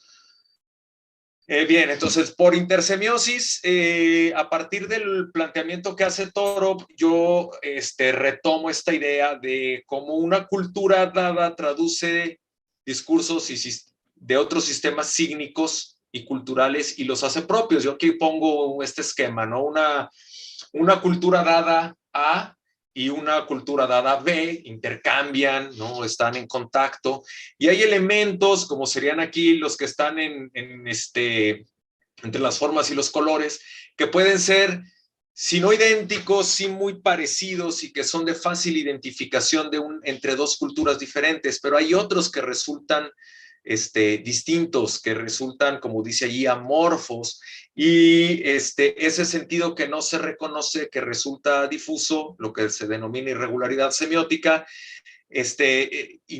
genera un intercambio, una modificación, una asimilación diferente de una cultura a otra y genera nuevos códigos o nuevos sentidos que pues unos detonarán más que otros, valga la expresión, de una cultura a otra, y entonces no solo viene una apropiación en sus propios contextos, valga la redundancia, y nuevas significaciones, sino cómo los sentidos, si no se van traslapando, al menos se van combinando para generar nuevas formas de entendimiento de lo que se está produciendo. Y es algo de lo que nos vamos a encontrar aquí, lo que yo propongo que está presente aquí en el edificio de la catedral. Y un ejemplo concreto sería la noción de armonía. Yo les pongo aquí una especie de evolución y de traducción intersemiótica. Esta primera imagen que tienen ustedes aquí es un papiro egipcio en el cual se utiliza la noción de armonía. Pueden percibirse por ahí una serie como de triángulos. La que implica la noción de armonía implica la delimitación armónico proporcional de los terrenos o de los campos de cultivo después de los desbordamientos del Nilo para el cobro de impuestos a partir de lo que se cosecha en la siembra, ¿no? Entonces la noción de armonía está ubicada en este primer ejemplo en un contexto específicamente práctico que va en orden a cuánto produces, cuánto pagas. El segundo cuadro que tienen ahí con Pitágoras en ese grabado medieval, pues Pitágoras hablará de armonía en orden al sonido, a la distancia, primero de los cuerpos celestes y después traducido a la parte musical, recordarán ustedes, ¿no? Las aficiones ahí pitagóricas. Y entonces la armonía pasa de ser un elemento práctico de la vida cotidiana a un elemento también de apreciación estética, de belleza hacia la música. Luego los dos cuadros siguientes tienen que ver con la armonía en la cultura griega, ¿no? En los relatos de los poemas homéricos, la armonía empieza a ser una característica para definir los personajes, lo que después más adelante ahí con Aristóteles se convertirá luego en uno de los elementos del ser, ¿no? Es decir, los personajes de estos poemas aparecen proporcionados y armónicos en sus descripciones y estarán vinculados también a la virtud, lo que dará origen a la teoría fisionómica, ¿no? Lo bello, lo ordenado, lo proporcional, tiene que ver con lo bueno, lo valeroso, lo verdadero, mientras que en esta de abajo, donde tenemos la escena de la Odisea con el cíclope, con la desproporción de Polifemo contrasta con la sagacidad e inteligencia de Odiseo. Entonces, con Aristóteles se reelaboran los conceptos de armonía y vienen a ser parte del ontológico metafísico como un constitutivo del ser, y tenemos los trascendentales, ¿no? Del unum verum, pulcrum, bonum, que después en el Renacimiento se van a reelaborar y aparecerán ya en categorías también aritméticas, por eso este dibujo acá de Da Vinci con ciertas proporciones, que nos lleva luego a una reelaboración ya que rompe el plano de lo cotidiano o artístico para pasar a lo abstracto matemático, y entonces la fórmula para la obtención del número phi, ¿no? El número áureo, ¿no? La fórmula matemática con todas estas raíces y demás, y todo lo que deriva pues en la secuencia de Fibonacci, esta cuestión de la espiral que se conoce también y que se retoma ahora con todas las teorías de complejidad y demás, etcétera.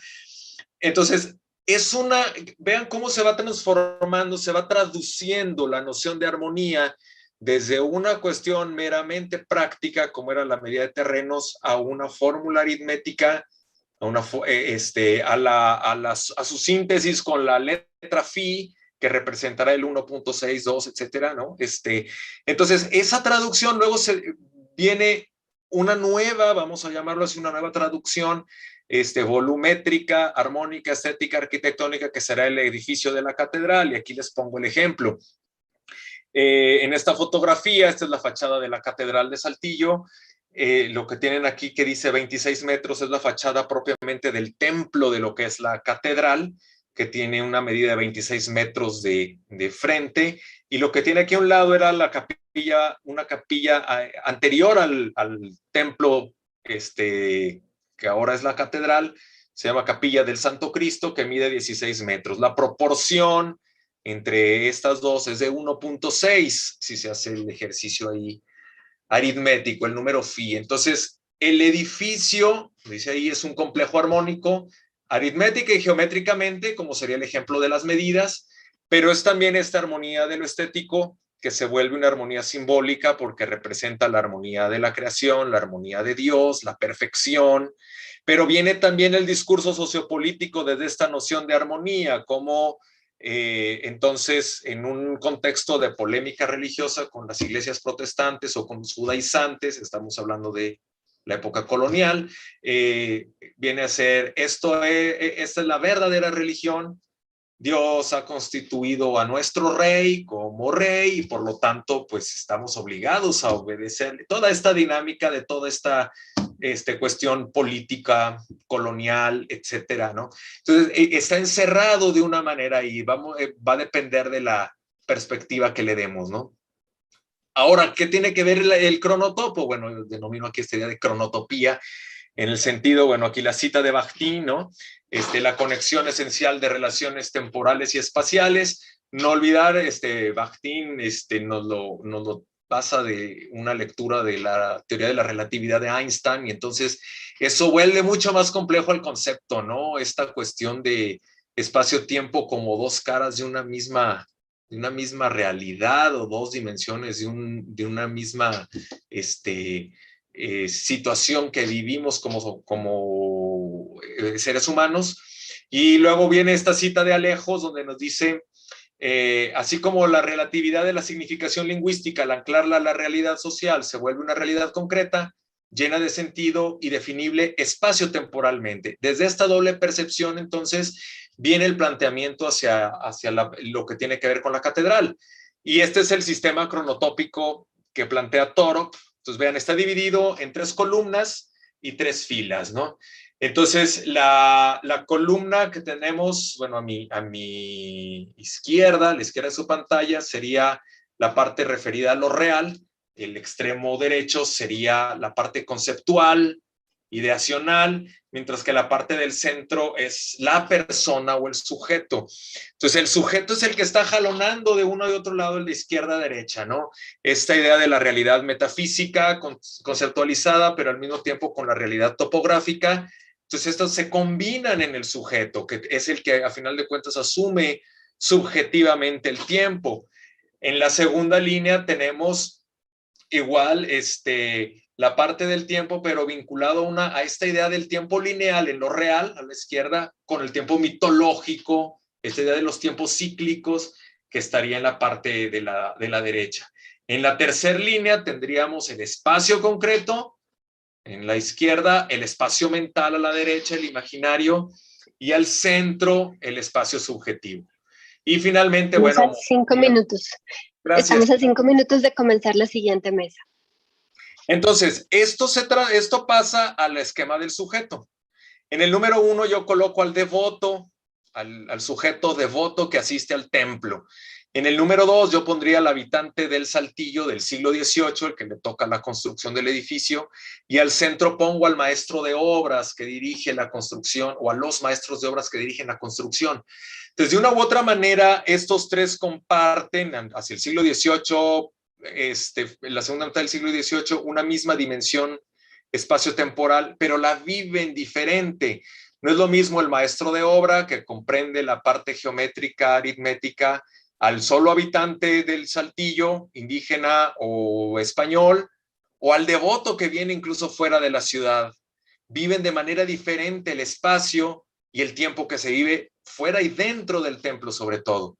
Entonces, el cronotopo estaría inserto en medio del espacio-tiempo, siguiendo lo que nos dice Bakhtin, pero en el cruce de los tres estaría la construcción del sentido. Y como estamos interviniendo con el sujeto, esta construcción del sentido tendría sus variantes dependiendo de cada sujeto, cómo armoniza estos espacios y tiempos que se combinan de lo real imaginario, de lo subjetivo, generando una nueva dimensión de comprender el sentido de lo religioso, político, social, etcétera, desde la perspectiva de la interacción con el edificio.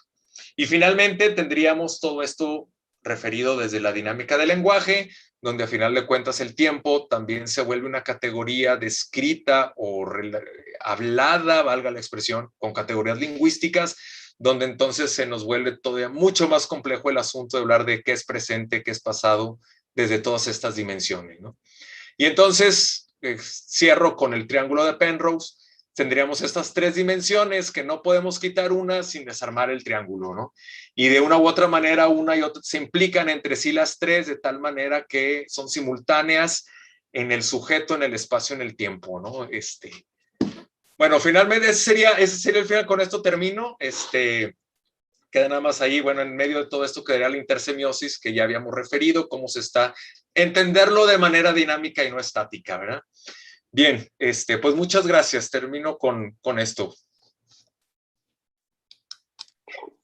Muchas gracias, profesor Gabriel. Hay una pregunta del público y no sé si alguno de los de la mesa quisiera hacer una pregunta antes de las del público. Si te parece, mejor dejamos para el público, Bianca. Ok, aquí dice, cuando el doctor Baal se refiere a sentidos políticos distintos, alternativos, ¿cómo nos sugiere comprender el significado resultante? Hablando sobre el proceso, ¿cómo nos sugiere hacer, creo que se refiere cómo nos sugiere hacer el proceso de significación o a leer el proceso de significación de esos sentidos políticos distintos? No soy doctor todavía, aclaro esto. No, lo digo en general porque no quería dejar de decirlo. No entiendo bien, perdón, ¿no? Si me lo pueden leer de vuelta, pero se refiere a los efectos de sentido, digamos, los efectos de sentidos políticos.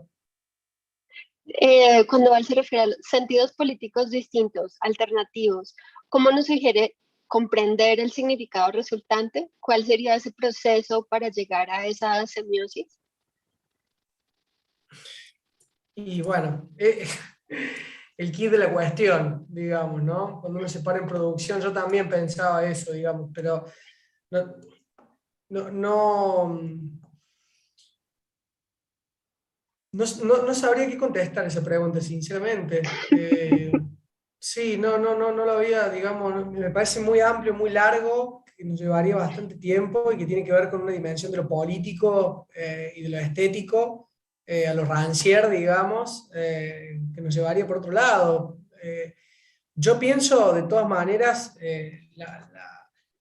por eso traje el concepto de liminalidad, ¿no? Que me parece que es justo, esa fugacidad en ese tiempo-espacio que justamente lo que logra no pensar, digamos, no podemos pensar en términos de perdurabilidad, digamos, en términos de sentidos políticos tradicionales, como le digo yo, en términos de la política, digamos, haciendo esta distinción de la política y lo político. Me parece que va por otro lado, ¿no? Eso es lo que puedo decir. Bueno, excelente, excelente. ¿Alguna otra pregunta de los que están aquí presentes en la sala? Muy bien. Entonces, bueno, justo siendo las 5 de la tarde hora colombiana y, no sé, 6 de la tarde en Argentina y siendo ya en la mañana en Australia y en Indonesia, damos pie entonces para la última charla de la doctora Carey Jewett y de Theo Jacob Van Leeuwen. Voy entonces a presentar primero a la doctora Caret Jewett, primero a las mujeres. Caret Jewett is professor in Learning and Technology at the UCL Institute of Education at EOE and works with UCL Knowledge Lab, an interdisciplinarity research center based in the IOE. Her current 5-year ERC Consolidator project, In Touch, investigates digital touch communication. She has a PhD, a multimodal framework for technology mediated learning, Institute of Education, University of London in 2003, funded by ESRC. Her main research interests are multimodal interaction, innovative methodologies, and digitally mediated interaction and communication. So many thanks, Caret, for being here.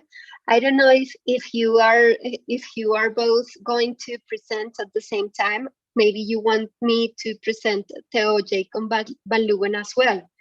Dear Caret, do you want me to present him as well? Yeah, why not? That would be really lovely. Thank you. Okay. So we are terribly honored to have you and the Professor Theo Van Leeuwen here. So Theo Jacob Van Leeuwen, Theo, born in 1947, is Dutch linguistic and one of the main developers of the subfield of social semiotics. He is also known for his contributions to the study of multimodality. He wrote with Gunter Kress, Reading Images, The Grammar of Visual Design, one of the most influential books of the topic. So many thanks both of you to be here, and we are terribly honored to have you here. So it's up to you. It's whenever you desire. Okay, thank you. And I'm very honored to be invited and to be with you. I'm going to share my screen. I'll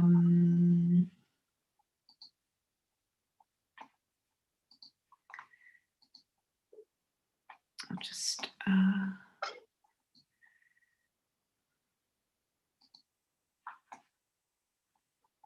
Okay, so can you see my slide? Yes, dear. Yeah, okay. Right, I'm just going to dive straight into my talk then, so that we have as much time as possible together. And okay, so I'm going to talk about multimodality and interdisciplinary conversations about digital touch. It could be interdisciplinary conversations about probably any mode or any mediation of them with technology. Let's see.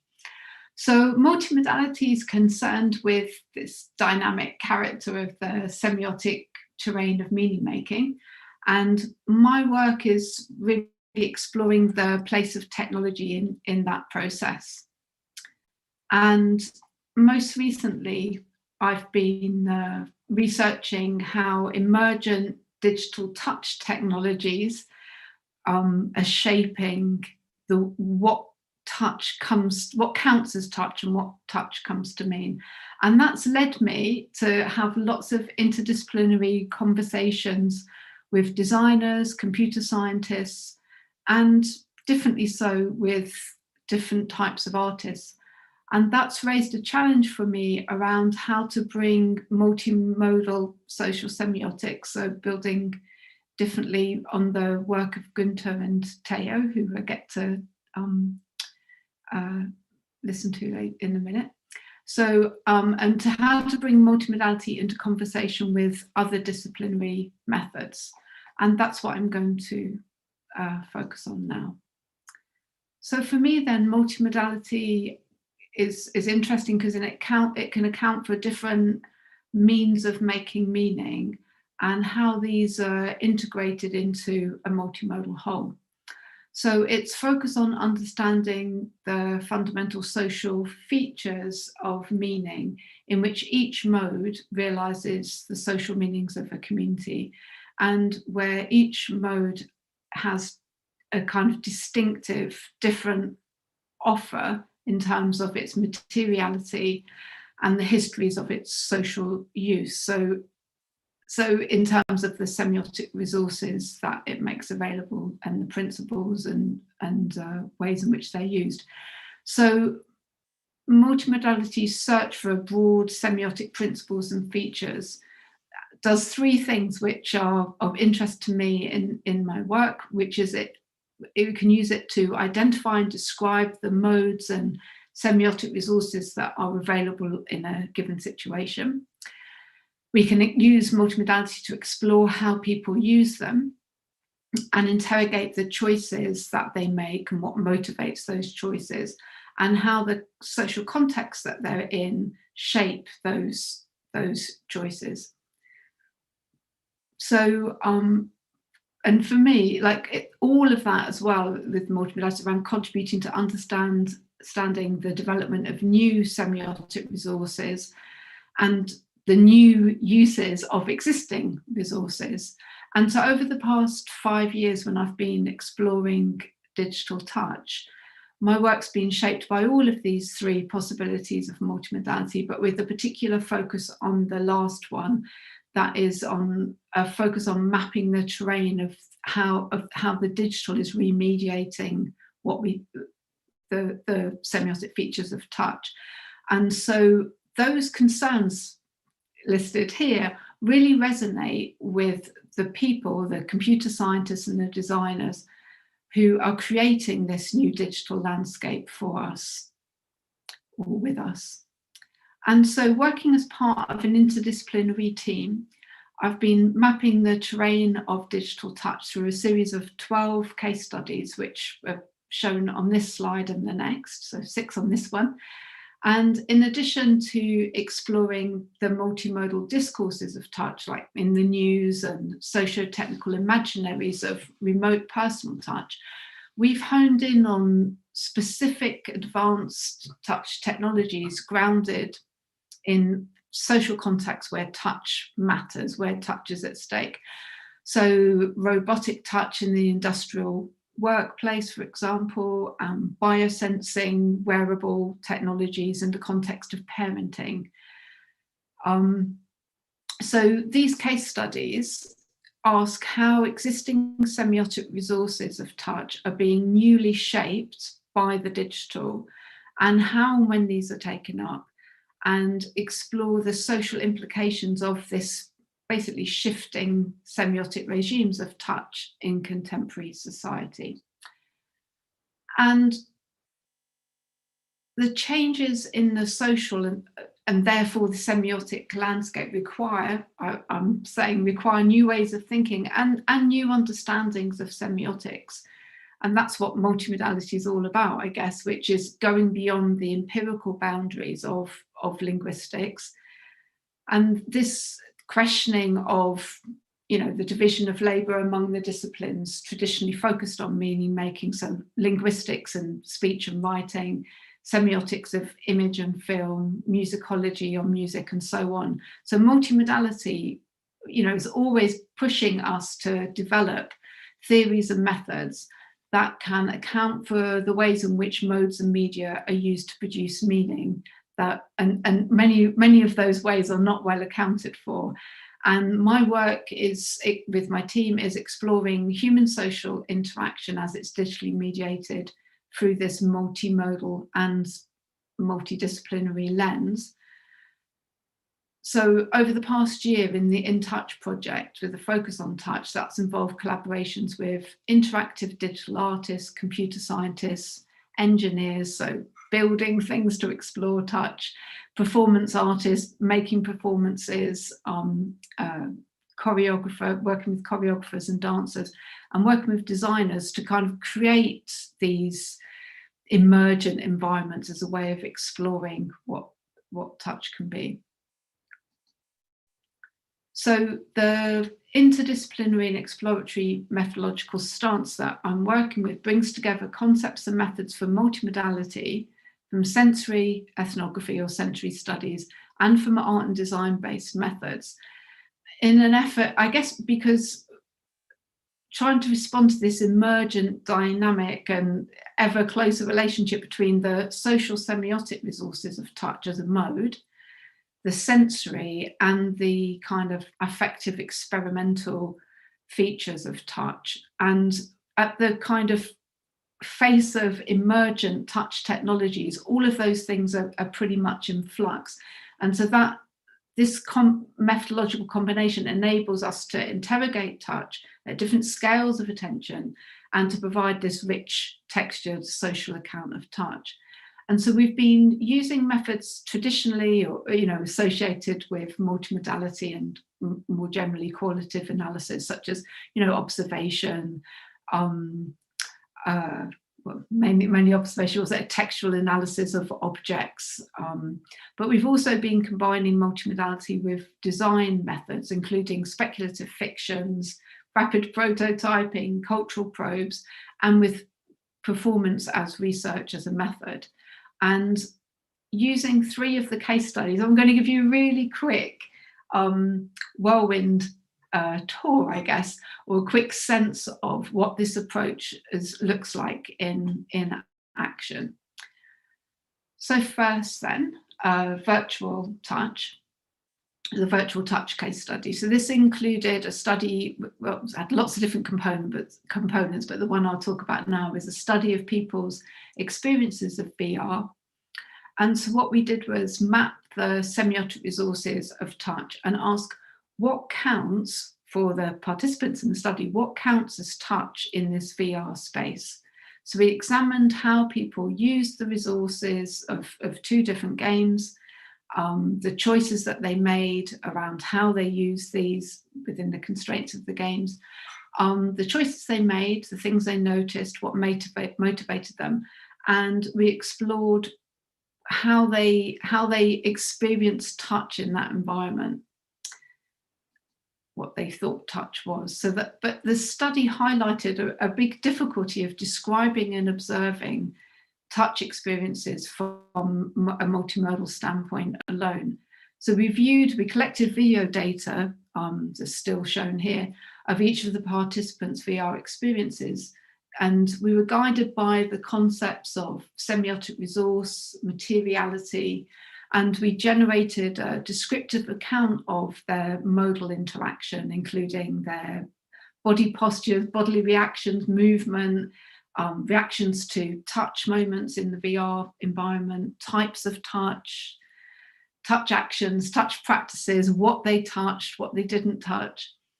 But as you can see from this image, really, participants are largely static. Their movement's really limited to kind of upper torso and arm movement because that's what the technology requires. Hand positions were fixed by the controllers, and their faces are covered by the headset, and they're generally really unexpressive because they're immersed in concentrated play, and they didn't talk at all. So the video observations provide some analytical openings and directions between the environment and the player, the participant. But so we turned to sensory touch objects, kind of things shown here, that were objects in the virtual environment. And we used them as tactile probes to help participants recall or flesh out and reconnect with touch. And they were also invited to move and touch with objects to demonstrate and reenact their VR experiences.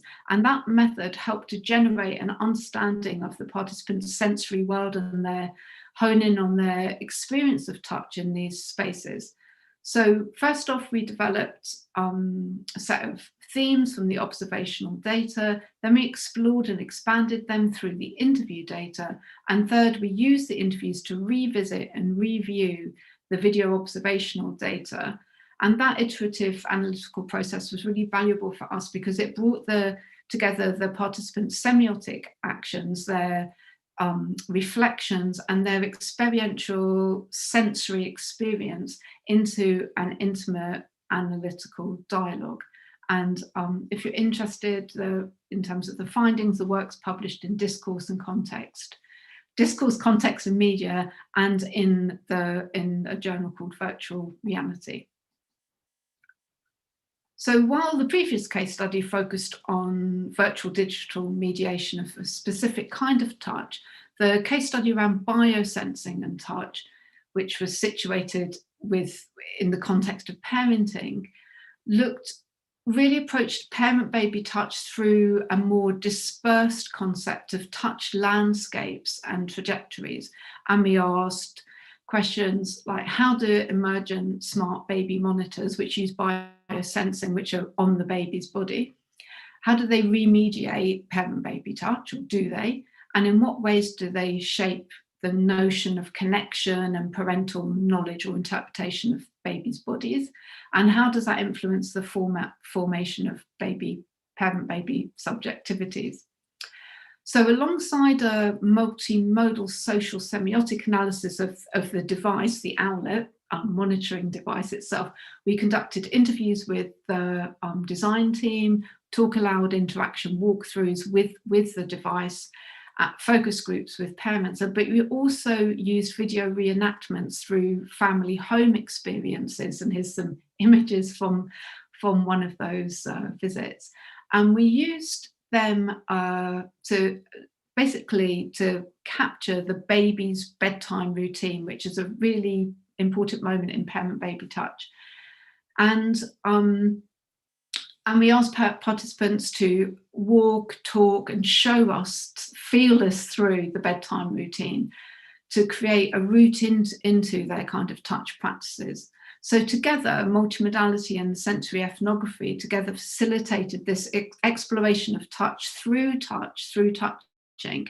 And that generated insights around participants' felt sensorial experiences, which we could use alongside our observation and our multimodal analysis of what was going on from that perspective. So we could bring the kind of semiotic and the affective sensory aspects of touch together, which can't be easily observed from a multimodal perspective. And that supported participants in conveying touch experiences which words failed them when they tried to do. And that work is published in Information Communication Society and in Visual Communication. And my third talk, my third and final example, centers on a 2-year collaboration, a dialogue really between multimodality and artistic practice with Marluca van der Vlugt and Falk Hubner, who are both at HKU Conservatoire in Utrecht in the Netherlands. And through our exchanges, we used multimodality to do the 3 things that I mentioned at the start of the talk, to identify and describe the modes and semiotic resources of the objects and materials in play in our ECNIS. Here's some kind of images of them in play in our exploration of touch together. And so we were looking at, Falk is a sound composer and a researcher, and we were looking at the acoustic qualities of digital touch. We were looking at touch and the self, touch and others, and the idea of kind of liveness of objects through touch.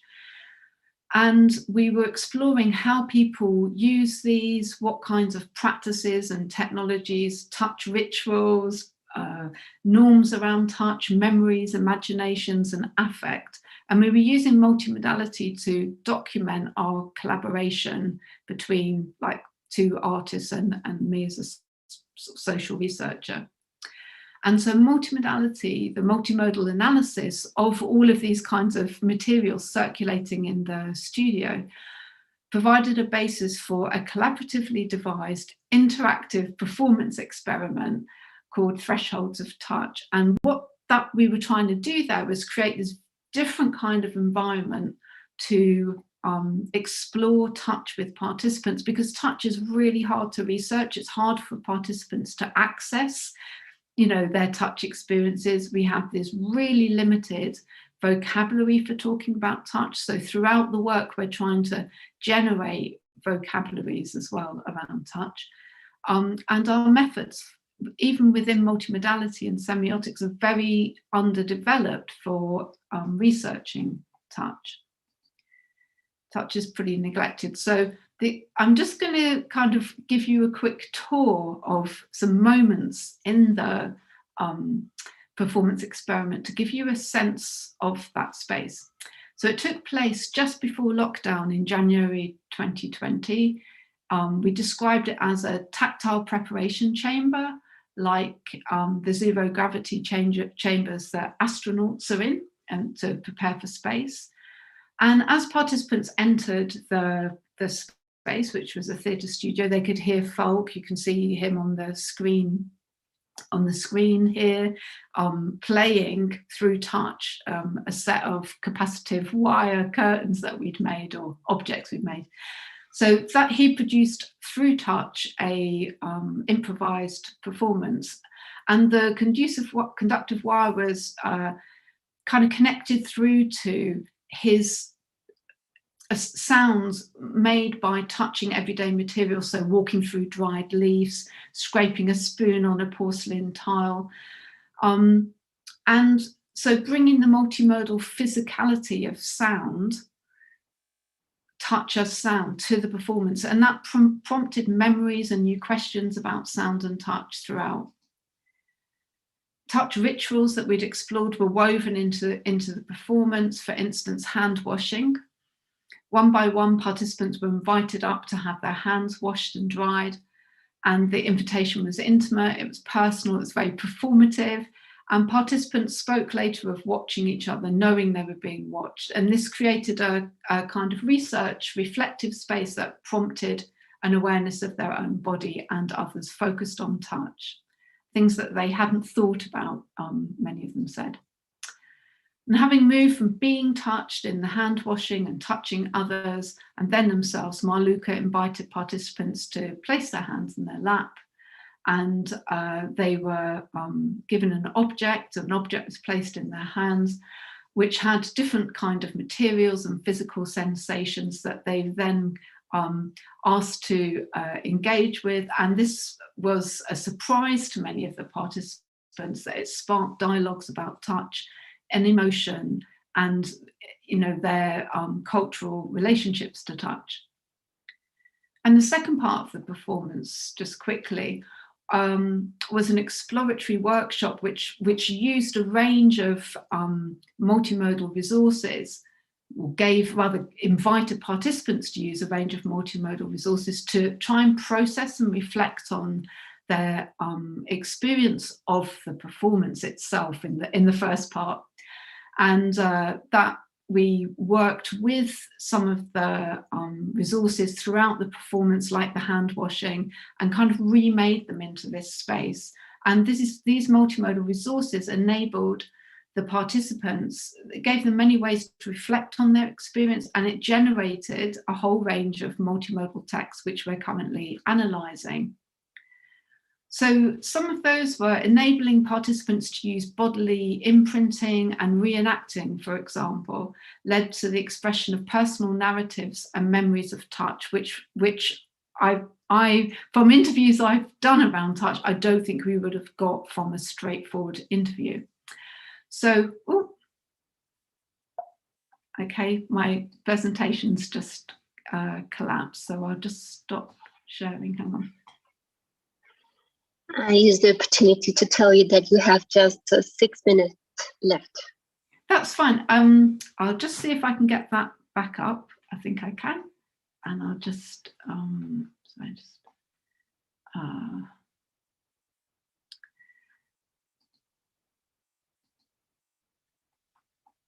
right. But am I still sharing my screen? No, dear. No. What can you see? You can just see me. Yeah, we're watching at you at the UCL. Okay. Well, I think, I mean, let me sorry, just need to get into, just moving across my different screens here in a bit of a Zoom moment. Right, okay. So let's, just about. Yeah, let's just see where we are at now. So Perfect. now you can see my notes, I believe. I'm just going to change swap my slides. Right, and then... That's right. Okay. We're watching at your presentation. Yeah. So I think we're about here. Right.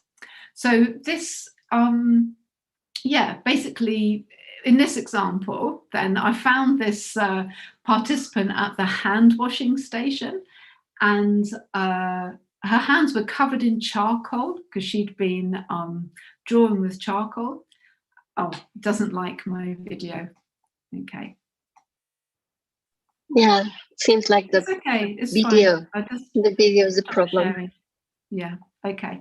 What I'll do is I am just going to talk. I think that's the best thing. So you can just see me now, yeah?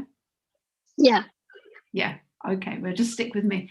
So, I mean, ultimately what I'm saying here in this talk is that that by working with different collaborators using different kinds of methodologies, that we can kind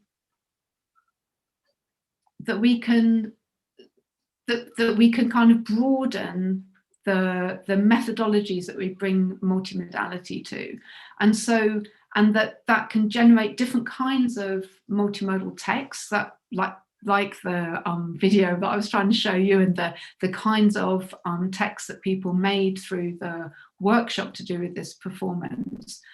So the video that I was trying to show was really about this participant starting to kind of uncover her memories through her bodily action with soap suds and charcoal, and that which turned into her telling me a story, a narrative, which she later put into her kind of participant notebook, about a gendered tale of like mud and dirt and breaking the rules and getting into trouble. And it also is very strange. She also then asked me to wash her hands for her again. We're kind of repeating the performance that we'd had together. So it kind of created a completely different kind of rapport, gave us different kinds of data around touch, but also it kind of in and of itself gave people a different kind of experience that enabled them to think through issues around touch in a different kind of way. And in terms of that particular example, at the level of like the In Touch case study, that particular collaboration around multimodality with Marluka and Falk gave us a new methodological routes into both the semiotic and sensorial aspects of touch, and including participants' vocabularies, their, and all of that works feeding into another performance where we use that event as an archive to reflect on the context of COVID now and post-COVID. And so, I mean, ultimately, I've given 3 instances of how multimodality can be brought into conversation with other disciplines. And my message is quite a simple one, which is that in a changing social and semiotic landscape, there are many research benefits to bring multimodality and semiotics into conversation with other disciplines. And I've launched a new, just see if I can share this while I went. There's a new journal, Multimodality and Society, which is a space for such kind of work. And I invite you to just Google that, Multimodality and Society Sage Journal, and to think about submitting your work to us. And I think this is a sentiment that really sits at the heart of the exploratory space initiated by IASS and AIS, which even at its inception in the 60s brought together paralinguistics and kinesthetics with the structural study of sign systems. So thank you for listening, and thank you for giving me the opportunity to share my work. No, it's an opportunity for us, for teachers, and for many of us who who are looking for lights for understand the multimodality. So the journal that you were just talking about is journals.sashpop.com/home/MAS. So it's it's time to connect with Theo Jacob van Leeuwen. So Professor van Leeuwen, we are all here for you. Here. Hello. I will also share my screen now.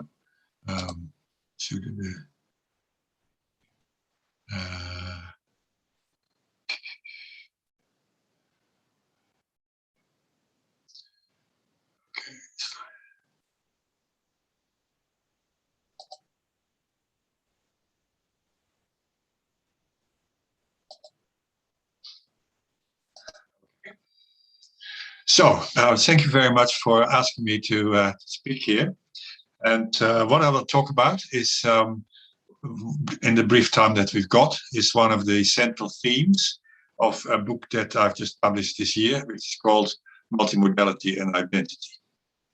And I will begin with a little story to try and make clear what I mean by these two keywords, functionality and identity. In the 18th and the 19th, and the example is eyeglasses, which I'm wearing myself now. In the 18th and the 19th century, many different types of glasses were invented. You just see just some of the richness of that. You know, pince-nez, which pinch the bits of the nose, lorgnettes, monocles, and so on and so on. However, and all these, the important thing is to say all these different types of glasses differ in the way they work, in the way they realize the purpose of glasses to see better. For example, monocles, were developed by an antiquarian to be able to inspect things at close distance, inspect gems. Today, that is no longer the case. Today, glasses all have the same basic uniform shape. Two lenses plus or minus rims, a bridge that sits on your nose pads to make that comfortable, and hinged temples, as they're called, to fit the glasses over your ears. But the point is that basic functional design comes in many different styles. These styles are just one resource for expressing identity. They can make you appear bold or modest, adventurous or studious or fun-loving or serious, and so on and so on. They differ not in how they work, like my first set of examples. They differ in how they mean. They differ semiotically. So, I'll stay there for a moment. And this identity design, and that's an important point that I will say a bit more about. This identity design of glasses works with concrete, material, observable qualities, including touch. Lenses can be round or oval or rectangular or anything in between. Colors can vary. Textures can be plain or mottled or speckled or marbled or whatever. Frames can be light or heavy, rigid or flexible, and all these qualities all together in their multimodality can generate metaphors, can generate meanings. Actual physical likeness can get some kind of more abstract meaning, maybe cheerful or carefree, depending on the context. And identity design also works with these qualities, and I can say more about it later. But it also works with cultural references, with provenances. Ray-Ban aviator glasses can evoke the real or the imagined qualities of airline pilots. Frames can be associated with iconic celebrities like the round glasses of John Lennon or the cat eye glasses of Marilyn Monroe, and so on and so on. All of these have references most people can recognize. And those differences are, the phenomenon is not is semiotic, but it is also an industry. There is a company, an Italian company called Cotta, which produces, as my report of 2 years ago, 27,000 different frames, selling close to 1 billion pairs each year, charging customers in the meanwhile probably up to 20 times as much as what they actually cost to make, and buying up all the famous brands as well, like Ray-Ban, and Vogue, and Prada, and so on and so on. So they're turning a physical object into a statement of identity. So to summarize what we have so far, we have in functional design, we have elements that combine in a particular way, which can be temporal, which I'll come to an example of later, procedural, or constructional, spatial, which is the case with eyeglasses, and that realize an overall practical goal, such as seeing better, but also many other things, in a way that is ergonomically optimal. That's sort of the case of glasses, it's well on your face, but in the case of, for example, it's easy to read, easy to navigate, easy to find, and so on. In identity design, on the other hand, the physical qualities of these functional designs, for instance, their color, their shape, their materiality, are used to create styles that express values and meanings that make up contemporary identity. These identities can be individual identities, as is the case of eyeglasses, but they can also be identities, and also institutional or corporate identities as well, and branding. But this is not only the case, this paradigm applies not just to objects, as in the example I've just given. I could give many other examples. For example, in the 19th century, an enormous amount of different woodwind instruments will have been invented, all sounding differently. Hardly any of them survive, or at least the only ones we got from that era is the saxophone. But there were many other ones. Today, there are more different musical sounds are invented than ever, but mostly they are played on the same kind of functional thing, namely a keyboard. But you can also have identity, functional identity in texts. So let's have a simple example here,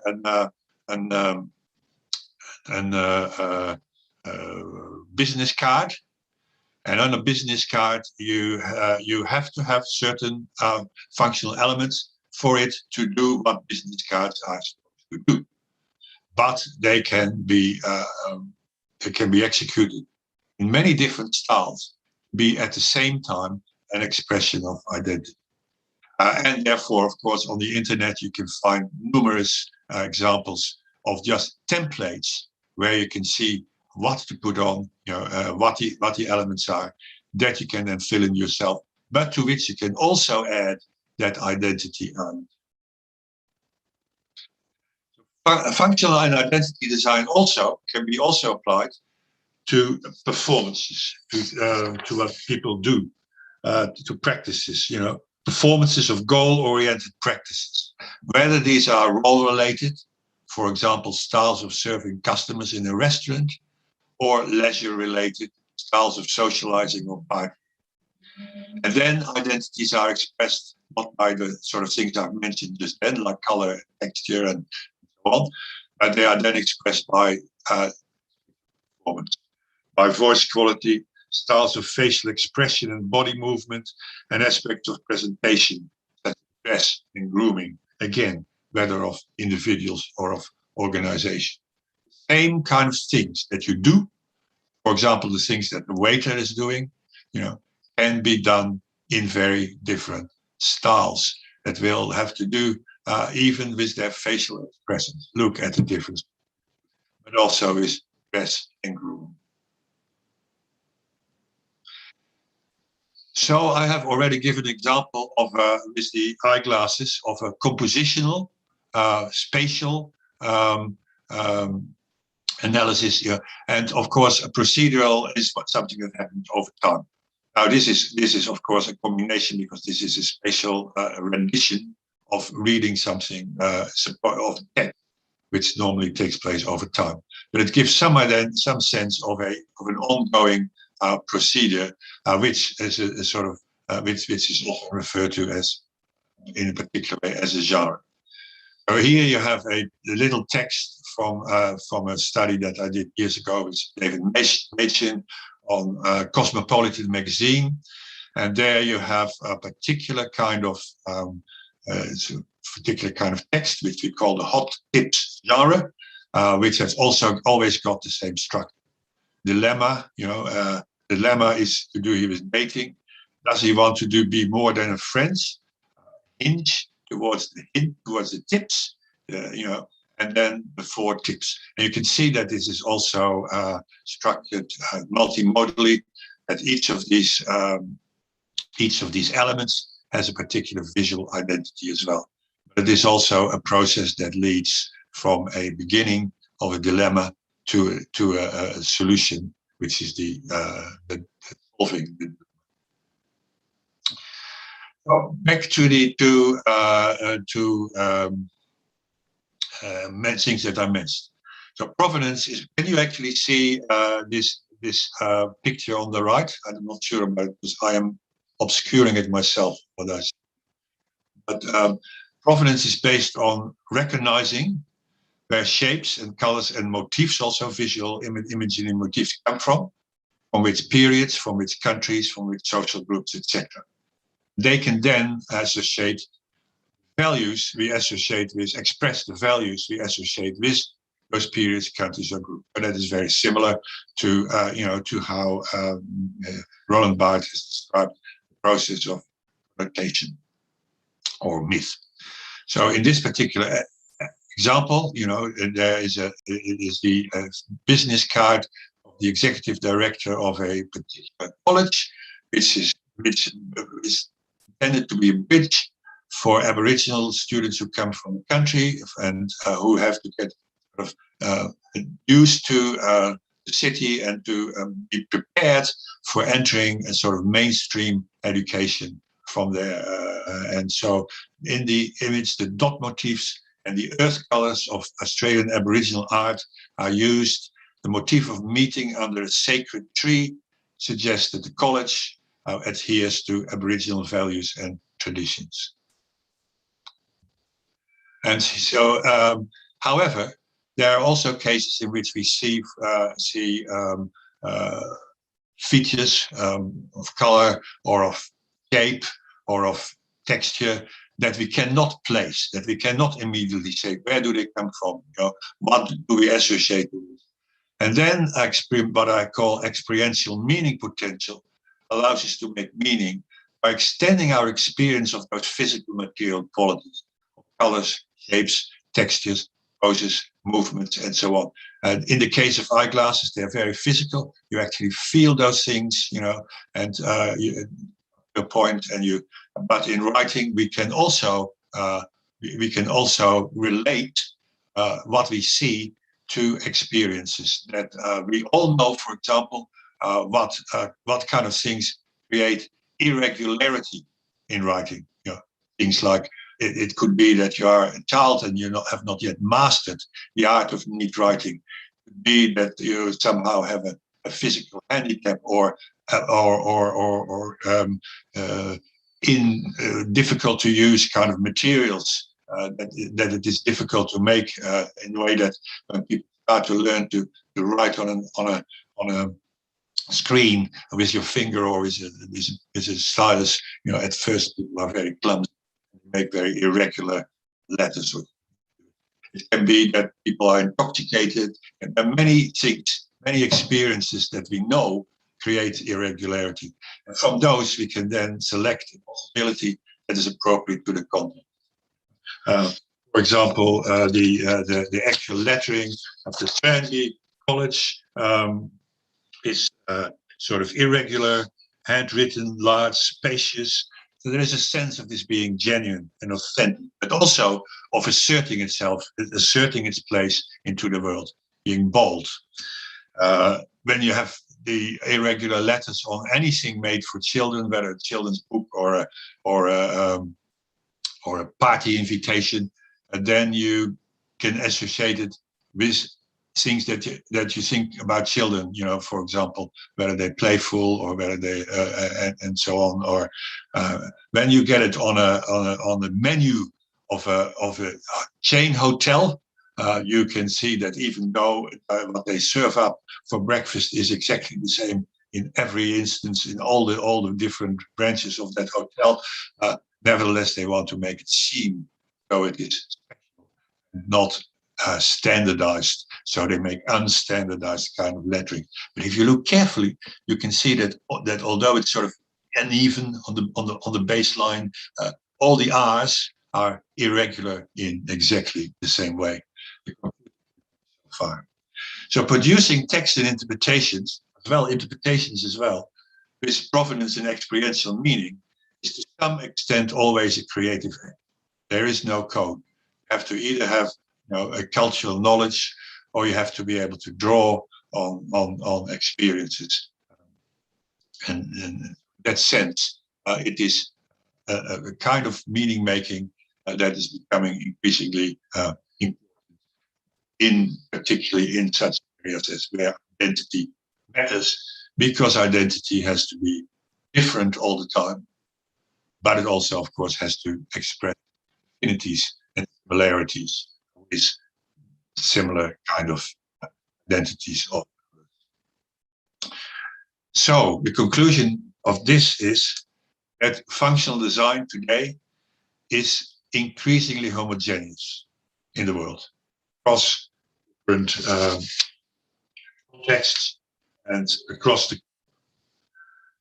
And that to me is a very important point for social semiotics, because it is not only the case in semiotic artifacts and texts such as I've shown, but it is also the case in society. I believe that social cohesion today in complex societies comes to be based much rather than on what people do and the functional things, than on who they are and what they stand for. Identity can be fragmented, but what we do becomes more homogeneous across the world. Identity designed by contrast, so that's a new way. I often compare it to, I often use universities as an example when I try to make this point. In a university, you can find in one room, as it were, a course on data mining in marketing. In the next room, you can find a course that critically analyzes contemporary capitalism, completely different in terms of values, but they will follow the same procedures. They will follow the same assessment patterns, same patterns of lectures and tutorials, and so on. And they will all use PowerPoint slides. Identity design, by contrast, is increasingly diverse.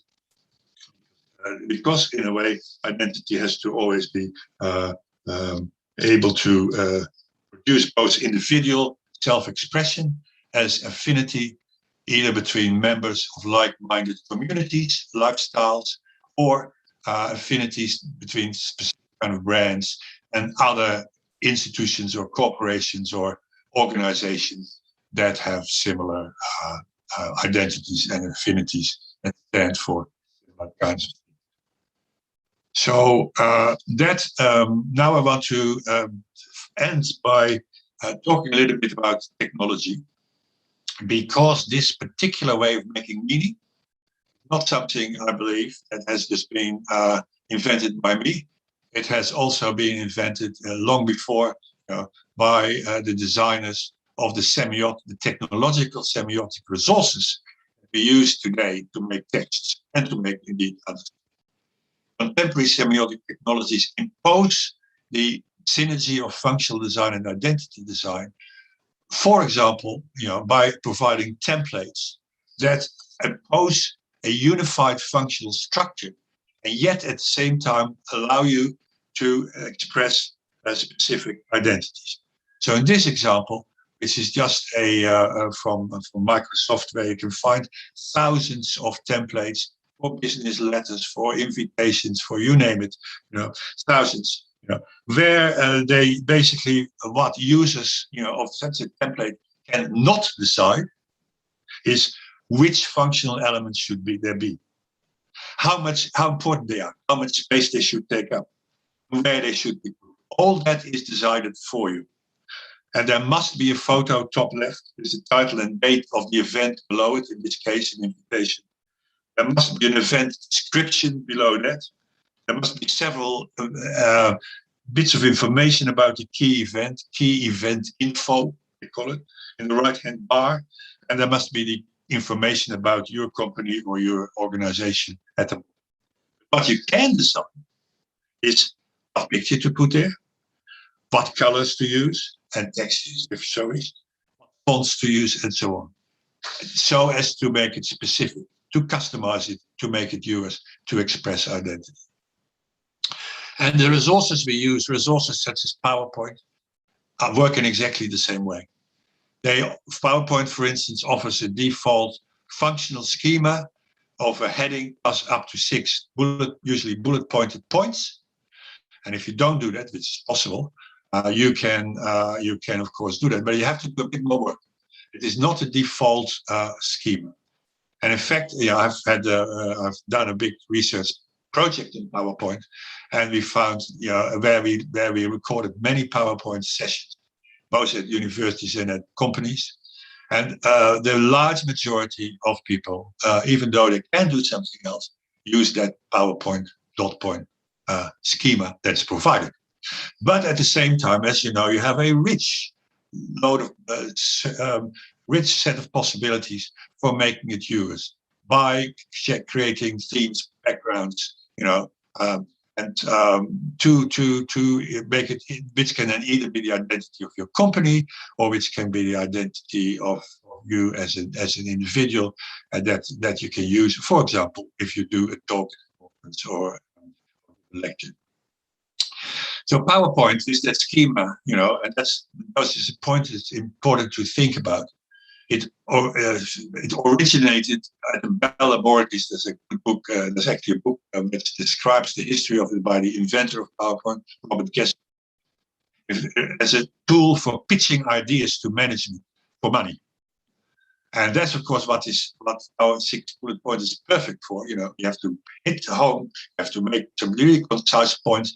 The manager does not have much time, you must get it across quickly. But since then, it has become a dominant textual template for many other things, including lectures and conference presentations. And has PowerPoint adapted itself to conference presentations and education? Or even to sermons in evangelical churches? No, all of those, we had to adapt it ourselves to PowerPoint, the other way around. So we had to fit into this kind of system and to its priorities and values. And it may be that, that we have a lot of choice. Ultimately, those choices, although you can, not many people do it, but you can make your own, are very much expressing values that align well with that kind of orientation towards and that history of coming out of the corporate world. That, in other words, is sort of neoliberal bias. You get modern, future-oriented, but retro, business-like, organic. But there are also things you don't. One more example: Microsoft Smart Art.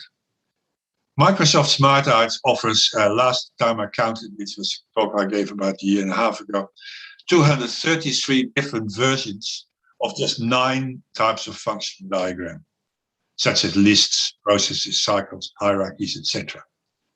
So, and that doesn't even tell the whole story. So these different versions have potential for expressing identities in various ways. For example, the one on the top there is just, a list of some kind, but it gets bigger and better. It grows, so you can express your sense of dynamics and growth through choosing that one rather than another kind of list. But the one on the bottom has behind it a pyramid, which has a sort of, a move from the bottom to the top. Whatever you make of that in context, which can be very different. But again, it gives you an opportunity to express certain kinds of values. If you look at org charts on Microsoft Smart Art, you can find ones which have closed boxes for the different roles in the hierarchy, but you can also open ones. And then you can express something like openness or determined. And then I'm not even talking about the fact that you can give those things color, that you can change the typography, and change the texture. So you can have those 9, basic things, and yet you can give that different. And where does that come from? Gunhild Kvåle, a Norwegian social semiotician, documented Microsoft Smart Art started by providing just 6 diagrams. And they were all related to the ones that you use in offices and other workplaces, workflow charts and org charts in particular. Then they broadened this, they called it relations, and added these elements that I've just talked about, like as it were, the art in smart art. And since then, like PowerPoint, it has come to be used in many, many other domains, including education and research in the humanities. And I bet your life that some of the talks you have seen in these wonderful sessions that have been organized for you at Semiotik, have had Microsoft diagrams well to express ideas in this language. What Gunhild Kvåle concluded from that, and I've quoted that many times because it's when she had a study where she looked at how students try to use Microsoft in a linguistic assignment where they had to make a morphological tree, which is a traditional thing in linguistics. And there is no morphological tree provided by Microsoft.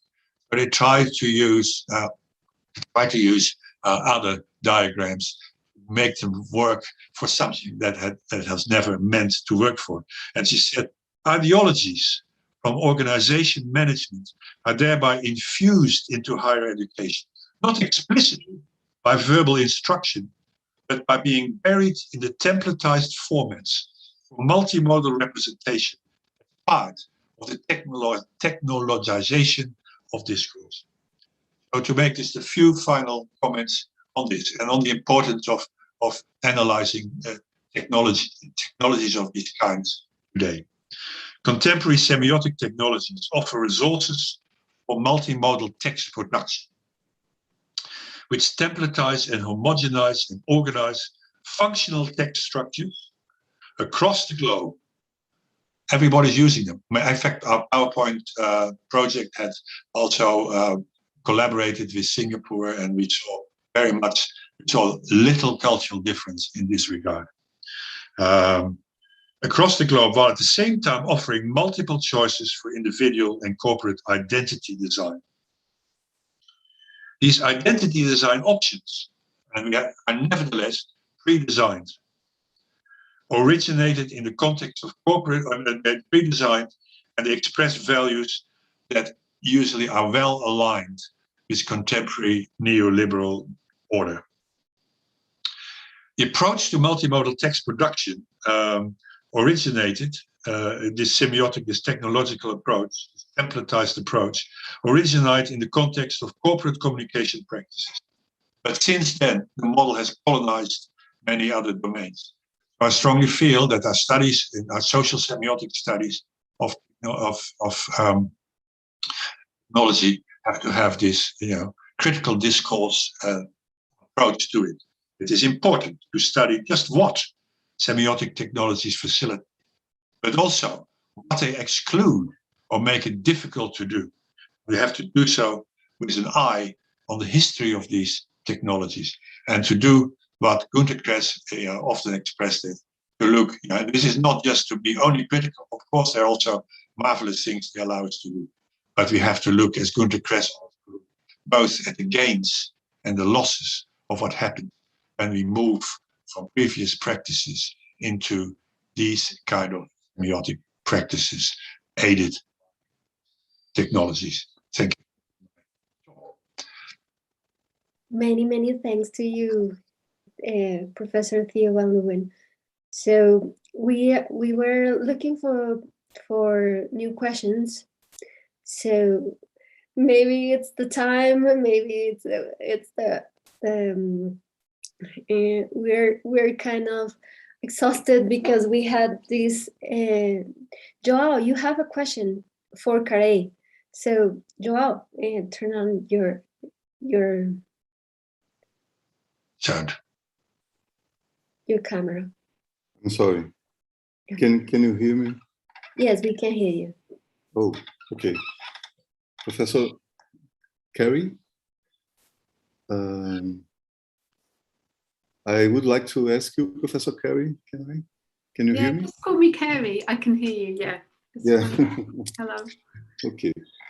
I would like to ask you to relate your research with embodied communication research or embodied cognitive science in general, I mean, as a general program of research.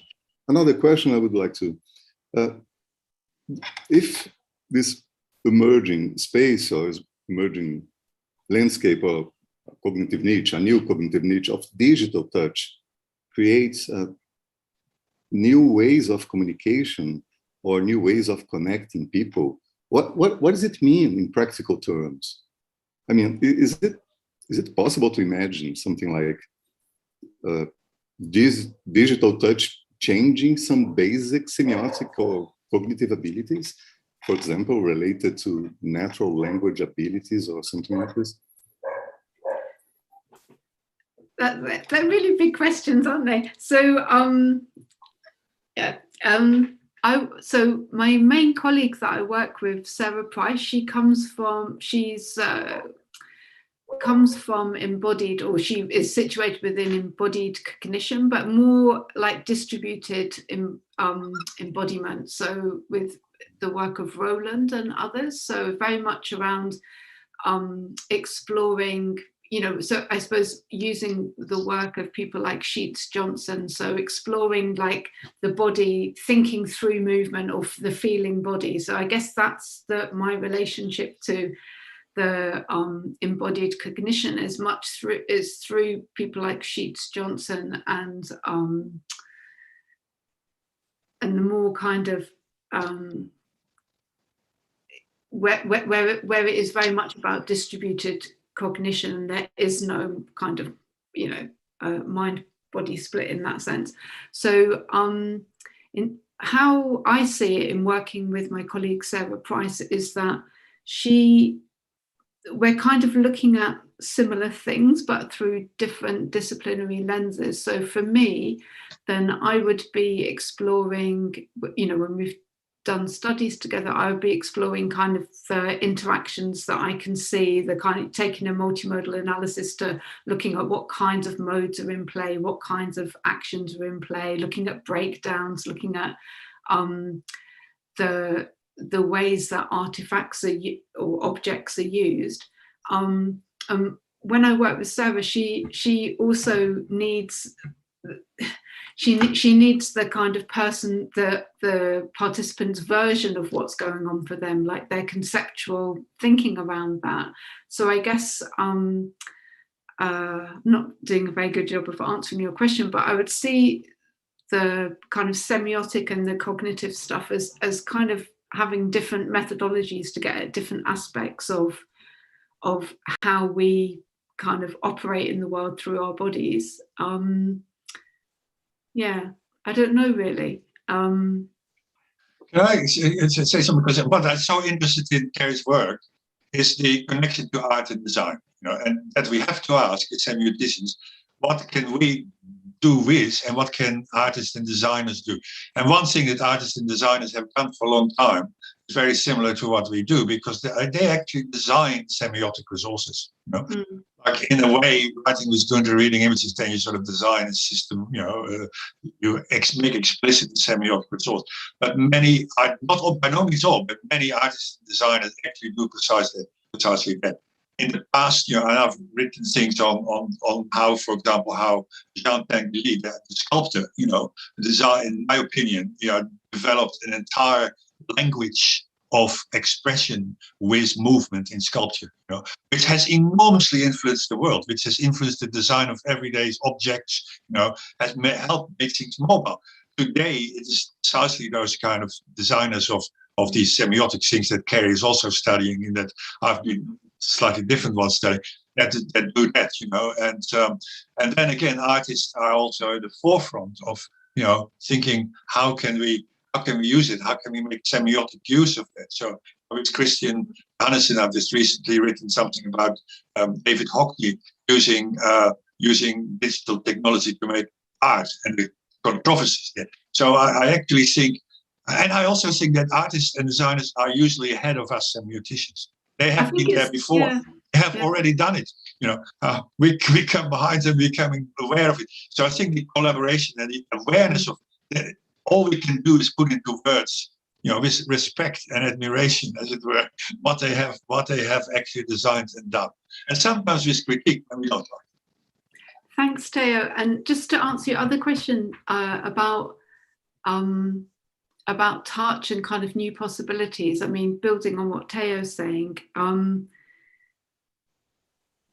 a lot of engineers and computer scientists that we're working with, their starting point is reality. Their starting point is, as engineers, the challenge is always, how do I mimic what exists already?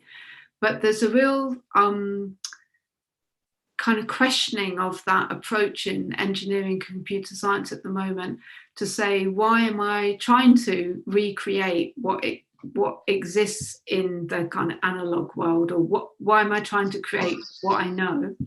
And that's why I think a lot of computer scientists are interested in working with artists as well, and why social scientists are, because they, not all of them, but they kind of tend to ask different kinds of questions because they have different kinds of methods and different ambitions as well. And so, but in what I would say is that touch technologies have already changed what touch is, in the sense that when we're kind of reading about the philosophy of touch, like one of the really key fundamental things about it is the mutuality of touch. So, if you and I were touching, like, are you touching me or am I touching you? And kind of, what does that mean? And all that sense of like the inseparability, well, and the one-to-one as well. And technology's already changed that. So you can now, have a sensation of touch, which people do count as touch. Whether or not we would or not is kind of not irrelevant, but a different question. But they count through the ways that say, like, even the most crude kind of touch sensation that you can get through an advanced technology, that people have a sense through their imagination, through their prior experience that they bring to it, through their kind of imagination, through the context, through the kind of rituals that sensation's been situated within, like a handshake or a hug or whatever. They interpret that as touch. And so there is no longer this question of, am I touching you or are you touching me? Because these technologies get sent and received. So it's like, and they're not, so there's, and also the sense of like, I could send, using certain technologies, I could experience a sensation from multiple people at the same time, and I can send it to multiple people. So there's lots of kind of questions about whether or not technology is or will continue to mimic or create illusions or perceptual tricks around kind of what's possible. But there's also some of the technologies we're looking at, like interactive skin. They're kind of really using the body in different kinds of ways, which it's not that, so they're kind of bringing touch to different parts of the bodies in different contexts than they would normally be in. So, and in terms of like virtual reality, what can be touched in a virtual world is very different than what can be touched in the real world. And people, one of my favorite quotes from one of our studies was, because we were saying to people, is what you experienced in VR, is that touch for you? Do you do you think of it as touch, and kind of trying to kind of explore what that meant for people. And someone said, it's not like touch in the real world. It's like when I'm gardening, I touch something, I am touching it, but there's this kind of barrier with it. So it's different, but to me, it's still touch. So I think the landscape is changing in the context of touch as well. And I think that there's some worrying things about that, like especially, when we think about the pandemic and the COVID pandemic, but also other pandemics, and where touch lies in that, and the aversions that many people are having at the moment to being out in the world and touching, and that kind of sense of stuckness.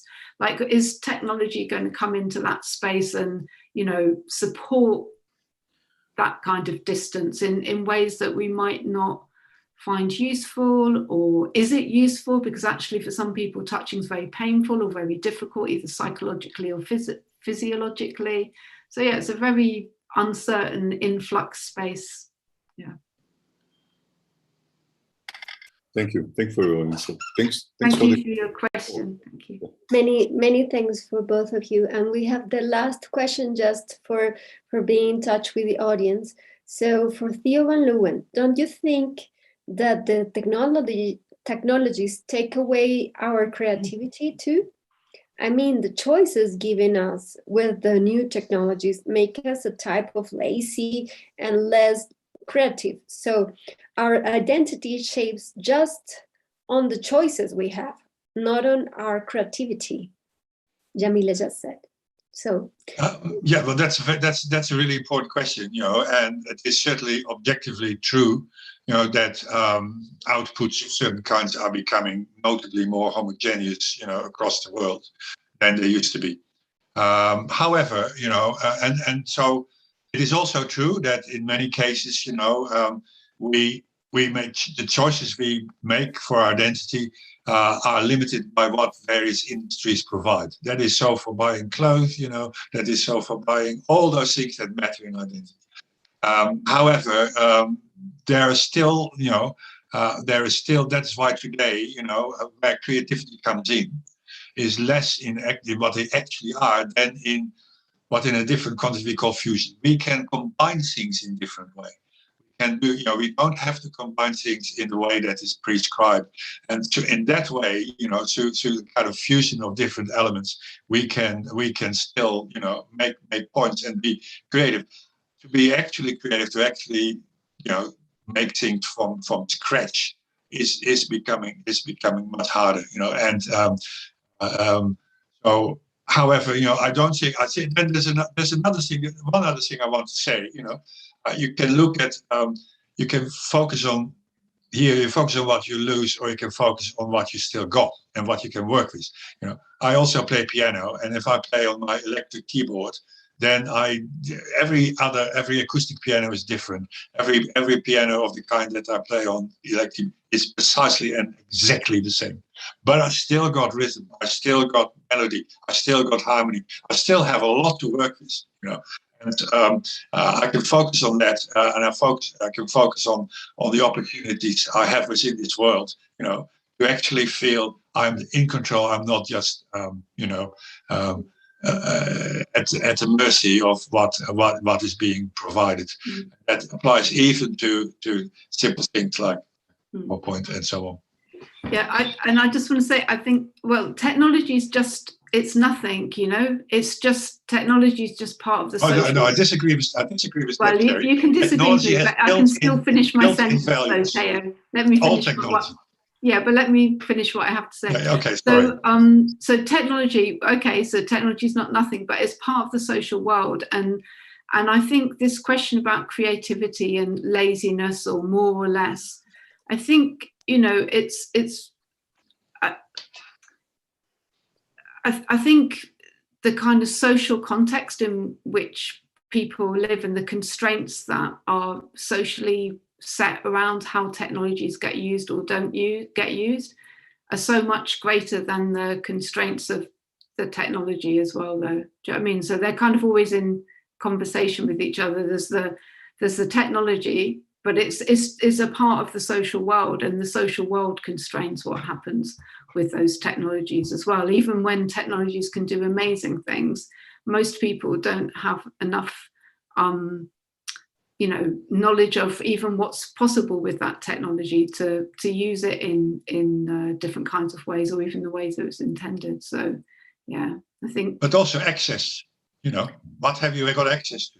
Yeah. Wonderful technologies, but who can use it? who has access in whatever way. So I do actually think that it is important because we are overwhelmed with technology. We all are, and it changes. And part of it is that they change it all the time to keep us overwhelmed. But I do think we need to have, critical studies of technology. We cannot just, otherwise I mean, I see some research in education that I shake my head off by, because I think you're just marketing Microsoft. This is not good enough. This is not good enough. You are educating children here. Wait a minute. I think what's really interesting around the kind of cutting edge technologies around touch is that the social there aren't that many social scientists working alongside computer scientists and human computer interaction designers, but actually they're really interested in it. And rather than wait until those technologies are out in our world and we hate them, then I think, to try and find spaces where we can work with computer scientists and designers who aren't trained to think about the social and aren't paid, they're not kind of, their training is to advance to a very particular kind of questions and challenges in technology, in what technology can do. And they're really up for having social scientists like sitting alongside them saying, well, you really don't want to do that. Or this is, these are the implications of it. So, many of them are really interested in thinking about the social implications of their technologies. And that's, useful to have those conversations through the process of making, rather than, as I've often done in my work before, is critique it after the event. So I think it's really good to have those collaborations for that reason as well. And I've just, with a group of 16 computer scientists from industry and academia, just collaboratively produced a manifesto called Manifesto for Digital Social Touch in Crisis, which is being published in Frontiers in Computer Science. So I think that's, those kind of collaborations that can be very powerful, because they're really concerned about many of the things that we're concerned about as well. So collaboration can be very powerful in terms of actually speaking to computer scientists at early stages as well. And hopefully you won't get so many terrible technologies that we end up kind of not wanting to use or feel oppressed by, as Jamila I think expresses in their question. Many thanks, Carrie and Theo and Luan. We are terribly honored to have you here. And well, this has been the end. So I just gave the word, or I just gave the opportunity for our Neila Graciela Pardo Abril, the Vice President of the Americas from the ICE organization, who has gathered us today. So Neila, our final words. Your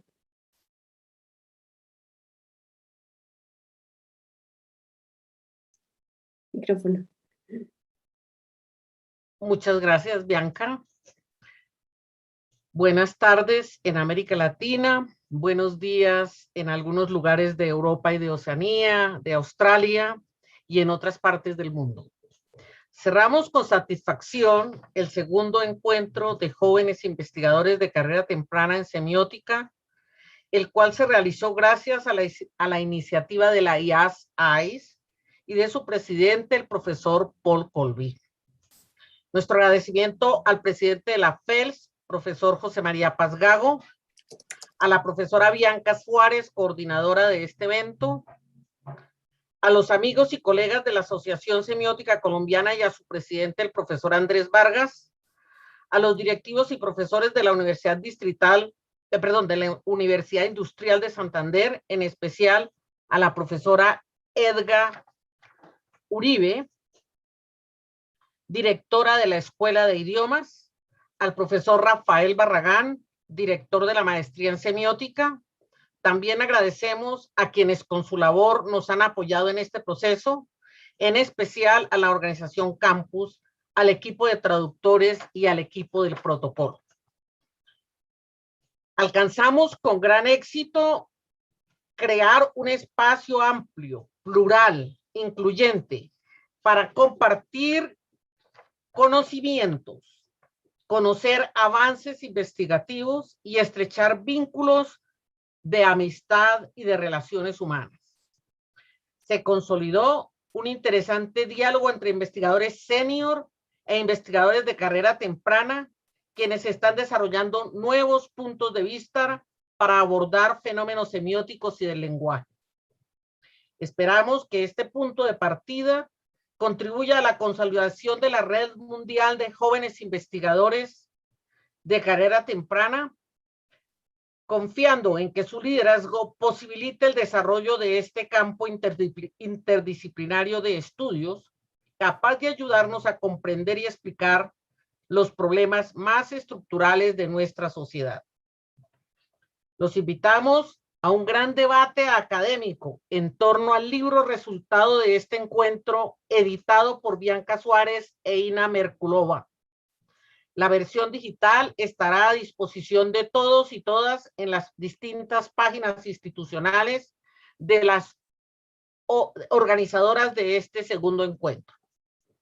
Muchas gracias y hasta nuestro nuevo encuentro en la tercera versión del Meeting de Jóvenes Investigadores de Carrera Temprana en Estudios Semióticos. Muchas gracias a todos. Bueno, la última sonrisa, the last smile for every one of you. Just saying here, cheers, cheers, bye-bye. Many thanks for every one of you. Ay, Edgar, no te ves allá arriba. Espérate, puedo ponerla aquí arriba, no te ves. Bueno, ahí, la última foto. Bueno, many thanks for every one of you. And bye. Bye. Well. Muchas gracias. Hasta luego. Muchas gracias a todos. Hasta luego, muchas gracias a todos. Chao, gracias a todos. Buena tarde, bye.